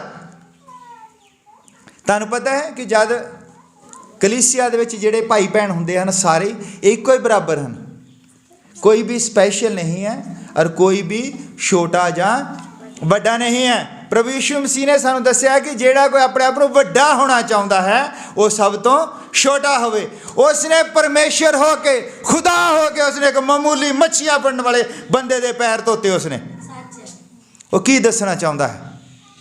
ਉਹ ਕਹਿੰਦਾ ਕਿ ਜਿਹੜਾ ਲੀਡਰ ਬਣਨਾ ਚਾਹੁੰਦਾ, ਜਿਹੜਾ ਵੱਡਾ ਬਣਨਾ ਚਾਹੁੰਦਾ ਹੈ, ਉਹ ਪਹਿਲਾਂ ਛੋਟਾ ਬਣੇ। ਪਰ ਤੁਸੀਂ ਕੀ ਕਰਦੇ ਹੋ? ਜਿਹਦਾ ਪਿੱਛੇ ਪਤਾ ਹੀ ਨਹੀਂ ਹੈ ਕੁਛ ਵੀ, ਔਰ ਬੰਦੇ ਨੂੰ ਉਠਾ ਕੇ ਚਰਚ ਦੇ ਚਾਹੁੰਦਾ, ਤੁਸੀਂ ਤਾੜੀਆਂ ਵਜਾਉਂਦੇ ਹੋ, ਹਾਲੇਲੂਇਆ ਕਹਿੰਦੇ ਹੋ, ਜਿੱਦਾਂ ਕੋਈ ਸਵਰਗਦੂਤ ਆ ਗਿਆ ਹੁੰਦਾ ਹੈ। ਤੇ ਉਹ ਬੰਦਾ ਕਦ ਆਪਣੇ ਆਪ ਨੂੰ ਛੋਟਾ ਬਣਾਵੇਗਾ? ਤੁਸੀਂ ਮਨੁੱਖਾਂ ਨੂੰ ਉੱਚਾ ਚੁੱਕਦੇ ਹੋ। ਮਨੁੱਖਾਂ ਨੂੰ ਉੱਚਾ ਨਹੀਂ ਚੁੱਕਣਾ ਹੈ। ਅਸੀਂ ਸਾਰੇ ਬਰਾਬਰ ਹਾਂ, ਸਾਰੇ ਬਰਾਬਰ ਹਾਂ। ਸਾਡਾ ਮਕਸਦ ਕੀ ਹੈ? ਸਾਡਾ ਮਕਸਦ ਹੈ ਕਿ ਪਰਮੇਸ਼ਰ ਦੀ ਬਾਦਸ਼ਾਹਤ ਦੇ ਲਈ ਲੋਕਾਂ ਨੂੰ ਤਿਆਰ ਕੀਤਾ ਜਾਵੇ। ਇਹੀ ਸਾਡਾ ਮਕਸਦ ਹੋਣਾ ਚਾਹੀਦਾ। ਇਸ ਮਕਸਦ ਤੋਂ ਇਲਾਵਾ ਅਗਰ ਕੋਈ ਸਾਡਾ ਮਕਸਦ ਹੈ ਤਾਂ ਅਸੀਂ ਕਿਸੇ ਹੋਰ ਦੇ ਲਈ ਕੰਮ ਕਰਦੇ ਹਾਂ। ਸਾਡਾ ਆਪਣਾ ਮਕਸਦ ਹੈ, ਉਹ ਪਰਮੇਸ਼ਰ ਦਾ ਮਕਸਦ ਨਹੀਂ ਹੈ ਕਿ ਜਿਸ ਮਕਸਦ ਦੇ ਲਈ ਉਸਨੇ ਬੰਦੇ ਨੂੰ ਬਣਾਇਆ ਸੀ। ਅਸੀਂ ਜਦ ਆਪਣੇ ਮਕਸਦ ਤੋਂ ਲਾਂਭੇ ਹੁੰਦੇ ਹਾਂ, ਉਦੋਂ ਸ਼ੈਤਾਨ ਸਾਡੇ ਉੱਤੇ ਕਬਜ਼ਾ ਕਰਦਾ। ਫਿਰ ਅਸੀਂ ਕਈ ਵਾਰ ਬਿਮਾਰ ਹੋ ਜਾਂਦੇ ਹਾਂ, ਫਿਰ ਕਈ ਵਾਰੀ ਅਸੀਂ ਕਰਜ਼ੇ ਥੱਲੇ ਦੱਬ ਜਾਂਦੇ ਹਾਂ, ਕਈ ਵਾਰ ਸਾਨੂੰ ਬਹੁਤ ਵੱਡੇ ਘਾਟੇ ਪੈ ਜਾਂਦੇ ਹਨ। ਪਰ ਜਦ ਤੁਹਾਨੂੰ ਇਹ ਪਤਾ ਲੱਗਦਾ ਹੈ, ਇੱਥੇ ਪ੍ਰਚਾਰ ਦਾ ਮਤਲਬ ਹੈ ਕਿ ਤੁਸੀਂ ਬਿਮਾਰ ਹੋ ਗਏ, ਤੁਹਾਨੂੰ ਕੋਈ ਘਾਟਾ ਪੈ ਗਿਆ, ਤੁਸੀਂ ਜਦ ਸੰਗਤ ਦੇ ਵਿੱਚ ਆਉਂਦੇ ਹੋ ਤੇ ਤੁਹਾਡੇ ਲਈ ਦੁਆ ਕੀਤੀ ਜਾਂਦੀ ਹੈ। ਜਿਹੜਾ ਹੱਕ ਤੁਹਾਡਾ ਸ਼ੈਤਾਨ ਨੇ ਖੋਲਿਆ ਸੀ, ਉਹ ਹੱਕ ਤੁਹਾਨੂੰ ਵਾਪਸ ਦਵਾਇਆ ਜਾਵੇ, ਕਿਉਂਕਿ ਅਸੀਂ ਇੱਕ ਉਹਦੀ ਸੈਨਾ ਹਾਂ। ਜਿਸ ਤਰ੍ਹਾਂ ਭੈਣ ਨੇ ਗਵਾਹੀ ਦਿੱਤੀ ਕਿ ਉਹਦਾ ਹੱਕ ਜਿਹੜਾ ਸੀ, ਉਹਦਾ ਪਤੀ ਜਿਹੜਾ ਸੀਗਾ, ਉਹ ਸ਼ੈਤਾਨ ਦੇ ਬਸ ਪਾਸੇ ਚਲਾ ਗਿਆ। ਬੰਦਾ ਲੜਨ ਲੱਗ ਪਿਆ, ਬੰਦਾ ਨਸ਼ੇ ਕਰਨ ਲੱਗ ਪਿਆ। ਅਤੇ ਜਦ ਉਹ ਪਰਮੇਸ਼ਰ ਦੀ ਹਜ਼ੂਰੀ ਦੇ ਵਿੱਚ ਆਈ, ਅਸੀਂ ਇੱਕ ਸੈਨਾ ਹਾਂ, ਅਸੀਂ ਸ਼ੈਤਾਨ ਦੇ ਨਾਲ ਲੜਦੇ ਹਾਂ। ਸਾਡਾ ਕੰਮ, ਉਹਨੇ ਸਾਨੂੰ ਜਿਹੜਾ ਕੰਮ ਦਿੱਤਾ, ਕੰਮ ਕੀ ਸੀ? ਰਾਖੀ ਕਰਨੀ। ਅਸੀਂ ਹੁਣ ਰਾਖੀ ਕਰਨੀ ਕਿ ਸਾਡਾ ਹੱਕ ਕੀ ਹੈ। ਅਸੀਂ ਉਸ ਰਾਖੀ ਨੂੰ ਅੱਗੇ ਰੱਖ ਕੇ ਅਸੀਂ ਪਰਮੇਸ਼ਰ ਦੇ ਅੱਗੇ ਦੁਆ ਕੀਤੀ, ਔਰ ਪਰਮੇਸ਼ਰ ਨੇ ਉਹ ਸਾਨੂੰ ਦੁਬਾਰਾ ਹੱਕ ਜਿਹੜਾ ਮੁਹੱਈਆ ਕਰਾ ਦਿੱਤਾ। ਇਹ ਸਾਡਾ ਮਕਸਦ ਹੈ ਪ੍ਰਚਾਰ ਕਰਨ ਦਾ, ਇੱਥੇ ਸਾਰੇ ਭਾਈਆਂ ਭੈਣਾਂ ਨੂੰ ਇਕੱਠੇ ਕਰਨ ਦਾ, ਕਿ ਅਗਰ ਕੋਈ ਸ਼ੈਤਾਨ ਦੇ ਵਸ ਦੇ ਵਿੱਚ ਚਲਾ ਗਿਆ ਹੈ, ਜਿਹਨੇ ਆਪਣੇ ਸਾਰੇ ਅਧਿਕਾਰ ਸ਼ੈਤਾਨ ਨੂੰ ਦੇ ਦਿੱਤੇ ਹਨ, ਉਹਦੇ ਅਧਿਕਾਰ ਬੰਦਾ ਇਕੱਲਾ ਵਾਪਸ ਨਹੀਂ ਲੈ ਸਕਦਾ। ਜ਼ਰੂਰੀ ਹੈ ਕਿ ਸਾਰੇ ਭਾਈ ਭੈਣ ਇਕੱਠੇ ਹੋ ਕੇ ਉਹਦੇ ਲਈ ਦੁਆ ਕਰਨ, ਤਾਂ ਕਿ ਉਹਦਾ ਹੱਕ ਉਹਨੂੰ ਵਾਪਸ ਦਵਾਇਆ ਜਾਵੇ। ਵਧੀਆ ਸਿਹਤ ਸਾਡਾ ਹੱਕ ਹੈ, ਵਧੀਆ ਸਿਹਤ ਸਾਡਾ ਆਪਣਾ ਹੱਕ ਹੈ। ਪਰ ਜਦ ਅਸੀਂ ਇਸ ਹੱਕ ਨੂੰ ਖੋ ਦਿੰਦੇ ਹਾਂ, ਅਸੀਂ ਬਿਮਾਰ ਹੋ ਜਾਂਦੇ ਹਾਂ, ਫਿਰ ਜ਼ਰੂਰੀ ਹੈ ਕਿ ਅਸੀਂ ਵਰਤ ਰੱਖੀਏ, ਅਸੀਂ ਤੋਬਾ ਕਰੀਏ, ਅਸੀਂ ਭਾਈਆਂ ਭੈਣਾਂ ਨੂੰ ਦੱਸੀਏ ਕਿ ਮੇਰੇ ਲਈ ਪ੍ਰਾਰਥਨਾ ਕਰੋ। ਔਰ ਵਚਨ ਦੇ ਵਿੱਚ ਲਿਖਿਆ ਹੈ ਕਿ ਜਦ ਕੋਈ ਮਾਂਦਾ ਹੋਵੇ, ਬਿਮਾਰ ਹੋਵੇ, ਔਰ ਕਲੀਸਿਆ ਦੇ ਬਜ਼ੁਰਗਾਂ ਨੂੰ ਸੱਦ ਕੇ ਲੈ, ਤਾਂ ਉਹ ਤੇਲ ਝੱਸ ਕੇ ਦੁਆ ਕਰਨ, ਤਾਂ ਕਿ ਉਹ ਬੰਦਾ ਫਿਰ ਨਰੋਇਆ ਹੋ ਜਾਵੇ, ਔਰ ਜਿਹੜਾ ਚੰਗਿਆਈ ਦਾ ਉਹਦਾ ਹੱਕ ਹੈ ਉਹਨੂੰ ਪ੍ਰਾਪਤ ਕਰ ਸਕੇ ਉਹ। ਹਾਲੇਲੂਇਆ। ਇਹ ਸਾਡਾ ਮਕਸਦ ਹੋਣਾ ਚਾਹੀਦਾ ਸਾਡੇ ਪ੍ਰਚਾਰ ਦਾ। ਅਗਰ ਤੁਹਾਡਾ ਕੋਈ ਹੋਰ ਮਕਸਦ ਹੈ, ਤੁਸੀਂ ਆਇਤ ਜਿਹੜੀ ਪੜ੍ਹਦੇ ਹੈ, ਆਇਤ ਦੀ ਜਿਹੜੀ ਅਸਲ ਵਿਆਖਿਆ ਹੋਰ ਹੈ, ਤੁਸੀਂ ਉਸ ਆਇਤ ਦੇ ਪਿਛਲੇ ਪਾਸੇ ਆਪਣਾ ਮਕਸਦ ਰੱਖ ਕੇ ਲੋਕਾਂ ਨੂੰ ਭਰਮਾਉਂਦੇ ਹੋ। ਤੁਹਾਡਾ ਸਾਰਾ ਧਿਆਨ ਲੋਕਾਂ ਦੀ ਜੇਬ ਦੇ ਉੱਤੇ ਹੈ, ਤਾਂ ਤੁਸੀਂ ਕੀ ਕਰਨਾ ਚਾਹੁੰਦੇ ਹੋ? ਸਾਰਾ ਹੀ ਧਿਆਨ। ਔਰ ਦੇਖੋ, ਜਦ ਬੰਦਾ ਮੰਦਰ ਦੇ ਵਿੱਚ ਜਾਂਦਾ ਹੈ, ਔਰ ਉੱਥੇ ਉਹ ਕਹਿੰਦੇ ਭਗਵਾਨ ਦੇ ਨਾਂ 'ਤੇ ਕੁਛ ਦੇ ਦੇ, ਭਗਵਾਨ ਦੇ ਨਾਂ 'ਤੇ ਕੁਛ ਦੇ ਦੇ।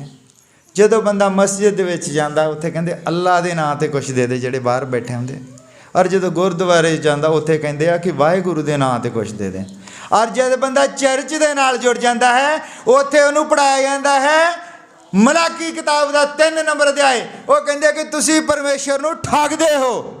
ਇਹ ਐਤ ਲਾਉਂਦੇ। ਉਹ ਐਤ ਉੱਥੇ ਸੀ ਪਹਿਲਾਂ, ਹੋਰ ਸਾਹਿਬ, ਉਹ ਐਤ ਸਾਡੇ ਲਈ ਨਹੀਂ ਸੀ, ਔਰ ਅੱਜ ਲਾ ਕੇ ਕਹਿੰਦੇ ਤੁਸੀਂ ਪਰਮੇਸ਼ਰ ਨੂੰ ਠੱਗਦੇ ਹੋ। ਔਰ ਲੋਕ ਸੋਚਦੇ ਅਸੀਂ ਪਰਮੇਸ਼ਰ ਨੂੰ ਕਿੱਦਾਂ ਠੱਗਦੇ ਹਾਂ। ਉਹ ਕਹਿੰਦੇ ਤੁਸੀਂ ਦਸਵੰਧ ਨਹੀਂ ਦਿੰਦੇ, ਤੁਸੀਂ ਪਰਮੇਸ਼ਰ ਨੂੰ ਠੱਗਦੇ ਹੋ, ਤੁਸੀਂ ਦਸਵੰਧ ਨਹੀਂ ਦਿੰਦੇ। ਫਿਰ ਤੁਸੀਂ ਆਪਣੇ ਦਾਨ ਚੰਦੇ ਦਸਵੰਧ ਸਭੋ ਕੁਛ ਲੈ ਕੇ ਆਓ ਚਰਚ ਦੇ ਵਿੱਚ। ਵਚਨ ਦੇ ਵਿੱਚ ਕੀ ਲਿਖਿਆ ਹੈ ਕਿ ਆਪਣੇ ਦਸਵੰਧ ਪਰਮੇਸ਼ਰ ਦੇ ਮੋਦੀ ਖਾਨੇ ਵਿੱਚ ਲੈ ਕੇ ਆਓ। ਔਰ ਮੈਂ ਤੁਹਾਨੂੰ ਪੁੱਛਦਾ ਕਿ ਪਾਸਟਰ ਦੀ ਜੇਬ ਪਰਮੇਸ਼ਰ ਦਾ ਮੋਦੀ ਖਾਨਾ ਹੈ? ਪਾਸਟਰ ਦੀ ਜੇਬ ਪਰਮੇਸ਼ਰ ਦਾ ਮੋਦੀ ਖਾਨਾ ਨਹੀਂ ਹੈ। ਪਰਮੇਸ਼ਰ ਦਾ ਮੋਦੀ ਖਾਨਾ ਹੈ ਕਿ ਅਗਰ ਕੋਈ ਵਿਧਵਾ ਹੈ ਤੇ ਅਸੀਂ ਸਾਰਿਆਂ ਨੇ ਰਲ ਮਿਲ ਕੇ ਉਹਦਾ ਪਾਲਣ ਪੋਸ਼ਣ ਕਰਨਾ ਹੈ। ਅਗਰ ਕੋਈ ਅਨਾਥ ਹੈ ਬੱਚਾ, ਅਸੀਂ ਸਾਰਿਆਂ ਨੇ ਰਲ ਮਿਲ ਕੇ ਉਹਨੂੰ ਪੜ੍ਹਾਉਣਾ ਹੈ। ਅਗਰ ਕੋਈ ਬਿਮਾਰ ਹੈ ਤਾਂ ਅਸੀਂ ਸਾਰਿਆਂ ਨੇ ਰਲ ਮਿਲ ਕੇ ਉਹਦੇ ਲਈ ਪ੍ਰਾਰਥਨਾ ਕਰਨੀ ਹੈ, ਤਾਂ ਕਿ ਉਹ ਚੰਗਿਆਈ ਪ੍ਰਾਪਤ ਕਰ ਸਕੇ। ਤੁਸੀਂ ਸਭੋ ਕੁਝ ਛੱਡ ਦਿੱਤਾ ਪਾਸਟਰਾਂ ਨੇ। ਹੁਣ ਲੇਵੀ ਦਸਵੰਧ ਲੈਂਦੇ ਸੀ, ਲੇਵੀ। ਹੁਣ ਇਹ ਕਹਿੰਦੇ ਕਿ ਅਸੀਂ ਆਤਮਿਕ ਲੇਵੀ ਹਾਂ, ਤਾਂ ਲੇਵੀ ਤਾਂ ਫਿਰ ਖਤਨਾ ਵੀ ਕਰਾਉਂਦੇ ਸੀਗੇ। ਤੁਸੀਂ ਖਤਨਾ ਕਿਉਂ ਛੱਡ ਦਿੱਤਾ? ਪਾਸਟਰ ਕੋਈ ਖਤਨਾ ਨਹੀਂ ਕਰਾਉਂਦਾ।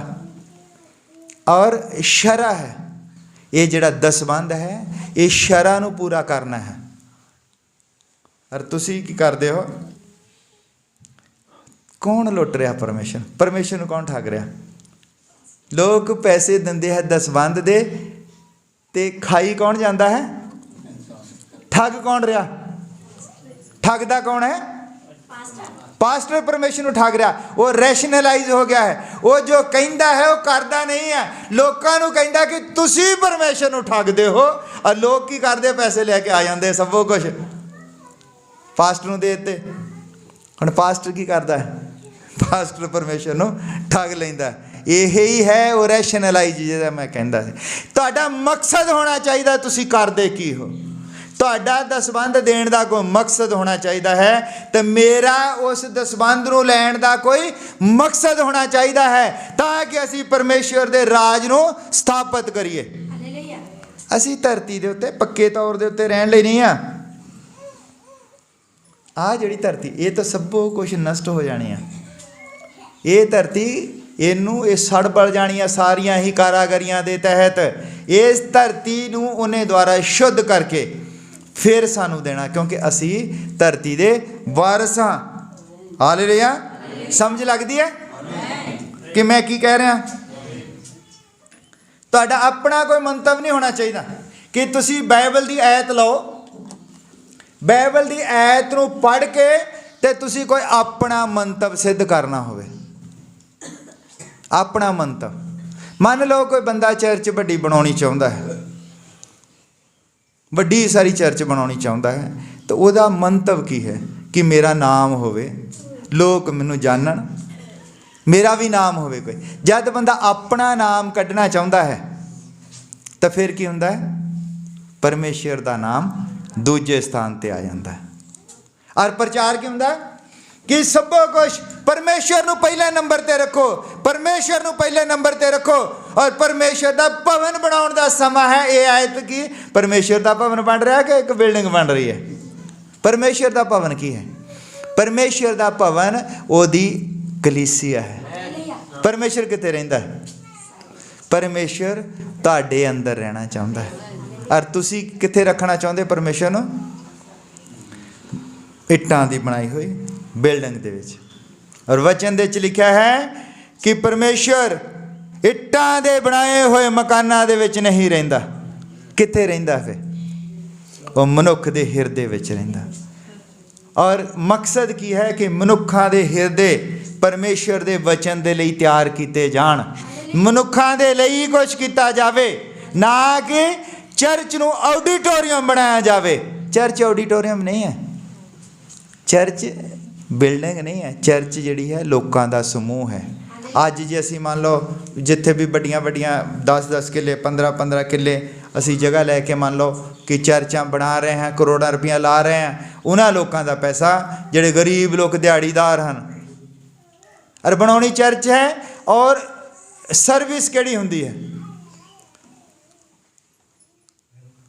ਲੇ ਹੈਂਡ ਕਰ ਦਿੱਤਾ, ਉਹਦੇ ਪੈਸੇ ਲੈ ਲਓ, ਦਵਾ ਦੇ ਪੈਸੇ ਲੈ ਲਓ, ਕਹੋ ਵੀ ਪਰਮੇਸ਼ਵਰ ਲਈ ਕੁਛ ਕਰੋ। ਦਰਅਸਲ ਕੁਛ ਨਹੀਂ ਸੀ। ਲੇ ਹੈਂਡ ਅਸੀਂ ਲੋਕਾਂ 'ਤੇ ਕਰਦੇ ਹਾਂ, ਪ੍ਰਾਰਥਨਾ ਕਰਦੇ ਹਾਂ ਤਾਂ ਕਿ ਲੋਕਾਂ ਨੂੰ ਸ਼ੈਤਾਨ ਦੇ ਕਬਜ਼ੇ 'ਚੋਂ ਬਾਹਰ ਕੱਢਿਆ ਜਾਵੇ। ਇਹ ਹੈ ਮਕਸਦ। ਉਹ ਪੈਸੇ ਦੇ ਕੇ ਨਹੀਂ ਹੈ। ਅਗਰ ਤੁਹਾਨੂੰ ਕੋਈ ਇਹ ਪੈਸੇ ਦੇ ਕੇ ਕਰਦਾ ਹੈ ਤਾਂ ਉਹ ਆਪਣੇ ਮਕਸਦ ਤੋਂ ਭਟਕ ਗਿਆ ਹੈ। ਮਕਸਦ ਹੋ ਰਿਹਾ, ਮਕਸਦ ਹੋਣਾ ਚਾਹੀਦਾ ਕਿ ਲੋਕਾਂ ਲਈ ਦੁਆ ਕੀਤੀ ਜਾਵੇ। ਫ੍ਰੀ ਮਿਲਿਆ ਹੈ, ਫ੍ਰੀ ਦਿੱਤਾ ਜਾਵੇ, ਸਭੋ ਕੁਛ ਫ੍ਰੀ। ਪਰ ਹੁੰਦਾ ਕੀ ਹੈ ਕਿ ਇਹ ਸਭੋ ਕੁਛ ਵਿਕਣ ਲੱਗ ਪਿਆ ਹੈ। ਇਹ ਵੇਚਣ ਦੇ ਲਈ ਨਹੀਂ ਸੀਗਾ ਕੀ ਹੈ? ਕਿ ਲੋਕ ਜਿਹੜੇ ਹੈ ਤੁਹਾਡੇ ਨਾਲ ਸਾਂਝੀਵਾਲ ਹੋਣ। ਵਚਨ ਦੇ ਵਿੱਚ ਵੀ, ਹਰ ਚੀਜ਼ ਦੇ ਵਿੱਚ ਵੀ, ਤੁਹਾਡੀਆਂ ਬਰਕਤਾਂ ਦੇ ਵਿੱਚ ਵੀ ਲੋਕ ਸਾਂਝੀਵਾਲ ਹੋਣ। ਪਰ ਇੱਦਾਂ ਨਹੀਂ ਹੈ। ਇਹ ਰੈਸ਼ਨਲਾਈਜ਼ ਹੈ। ਮੈਨੂੰ ਤਕਲੀਫ ਹੁੰਦੀ ਹੈ ਇਹ ਕਹਿਣ ਲੱਗੇ ਨੂੰ ਵੀ। ਹਾਲੇਲੂਇਆ। ਕਿਉਂਕਿ ਜਿਹੜਾ ਪਰਮੇਸ਼ਰ ਦਾ ਮਕਸਦ ਹੈ ਉਹੋ ਹੀ ਮਕਸਦ ਮਨੁੱਖ ਦਾ ਹੋਣਾ ਚਾਹੀਦਾ ਹੈ। ਪਾਸਟਰ ਕੀ ਹੈ? ਪਾਸਟਰ ਪਰਮੇਸ਼ਰ ਦਾ ਅੰਬੈਸਡਰ ਹੈ। ਉਹਨੇ ਪਰਮੇਸ਼ਰ ਦੀ ਯੋਜਨਾ ਲੋਕਾਂ ਨੂੰ ਦੱਸਣੀ ਹੈ ਕਿ ਪਰਮੇਸ਼ਰ ਕੀ ਚਾਹੁੰਦਾ, ਕੀ ਕਰਨਾ ਹੈ।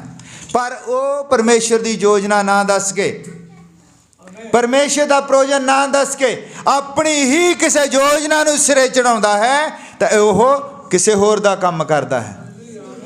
ਪਰਮੇਸ਼ਰ ਦਾ ਮਕਸਦ ਮਨੁੱਖ ਨੂੰ ਧਰਤੀ ਦੇ ਉੱਤੇ ਬਣਾਉਣ ਦਾ ਸੀਗਾ ਕਿ ਪਰਮੇਸ਼ਰ ਦਾ ਰਾਜ ਸਥਾਪਿਤ ਕੀਤਾ ਜਾਵੇ।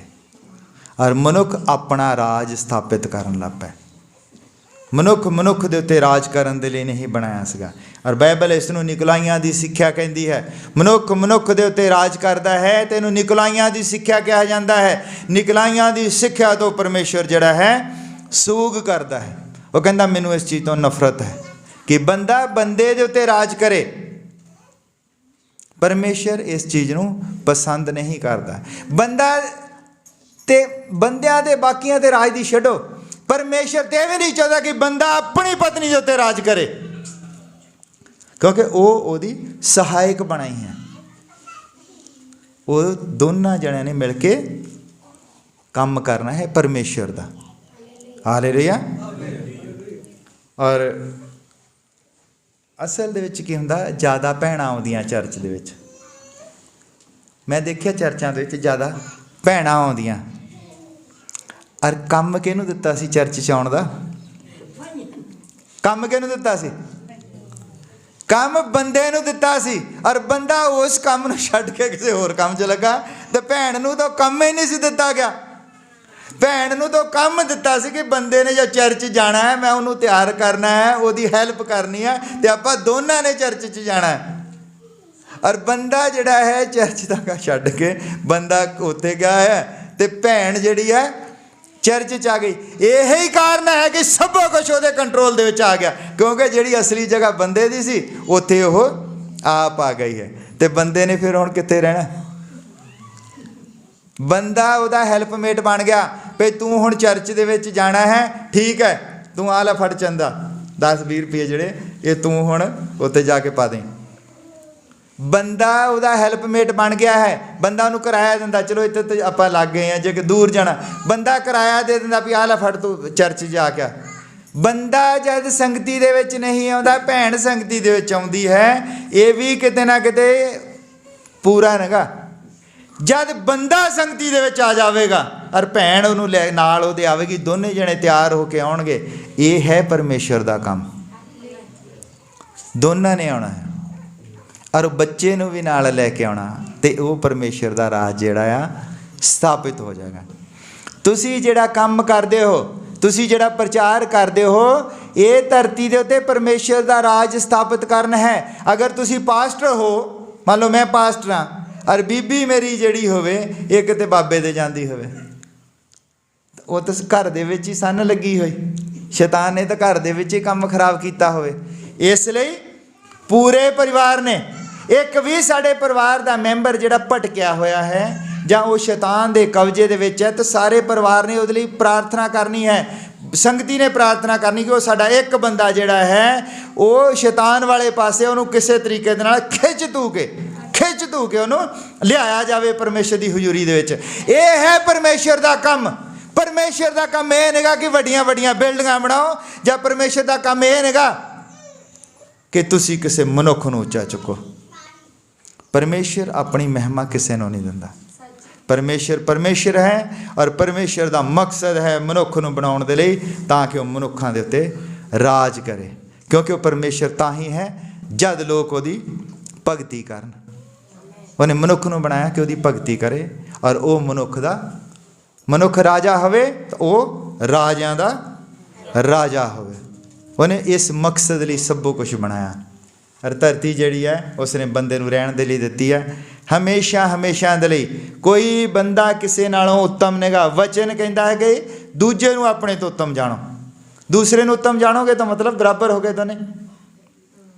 कोई भी बंदा घट या वध नहीं है, सारे ही परमेश्वर की नज़र दे विच बराबर हैं। हालेलुया। और जिहड़ा सानू लगदा है साडे विच घट है तो असीं उहदे लई दुआ करनी है।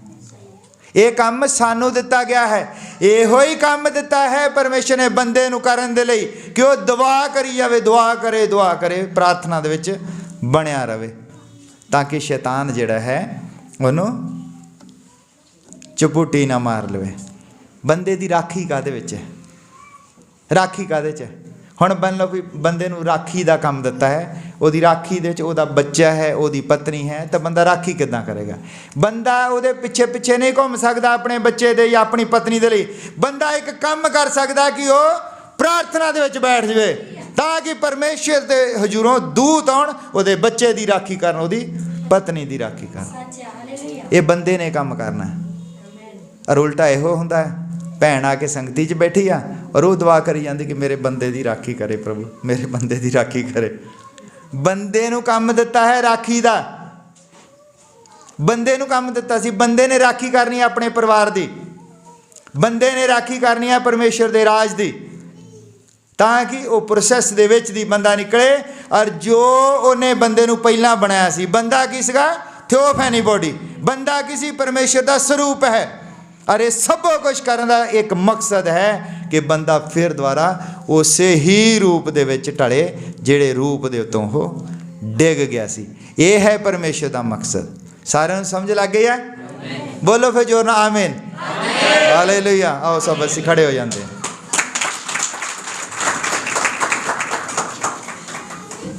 खड़े होकर असीं दुआ करनी है ताकि परमेश्वर ने ये जिहड़ा काम सानू राखी का काम दिता है, जिहड़ा उन्हें भगती का काम दिता है, असीं उस काम दे विच लगे रहिए।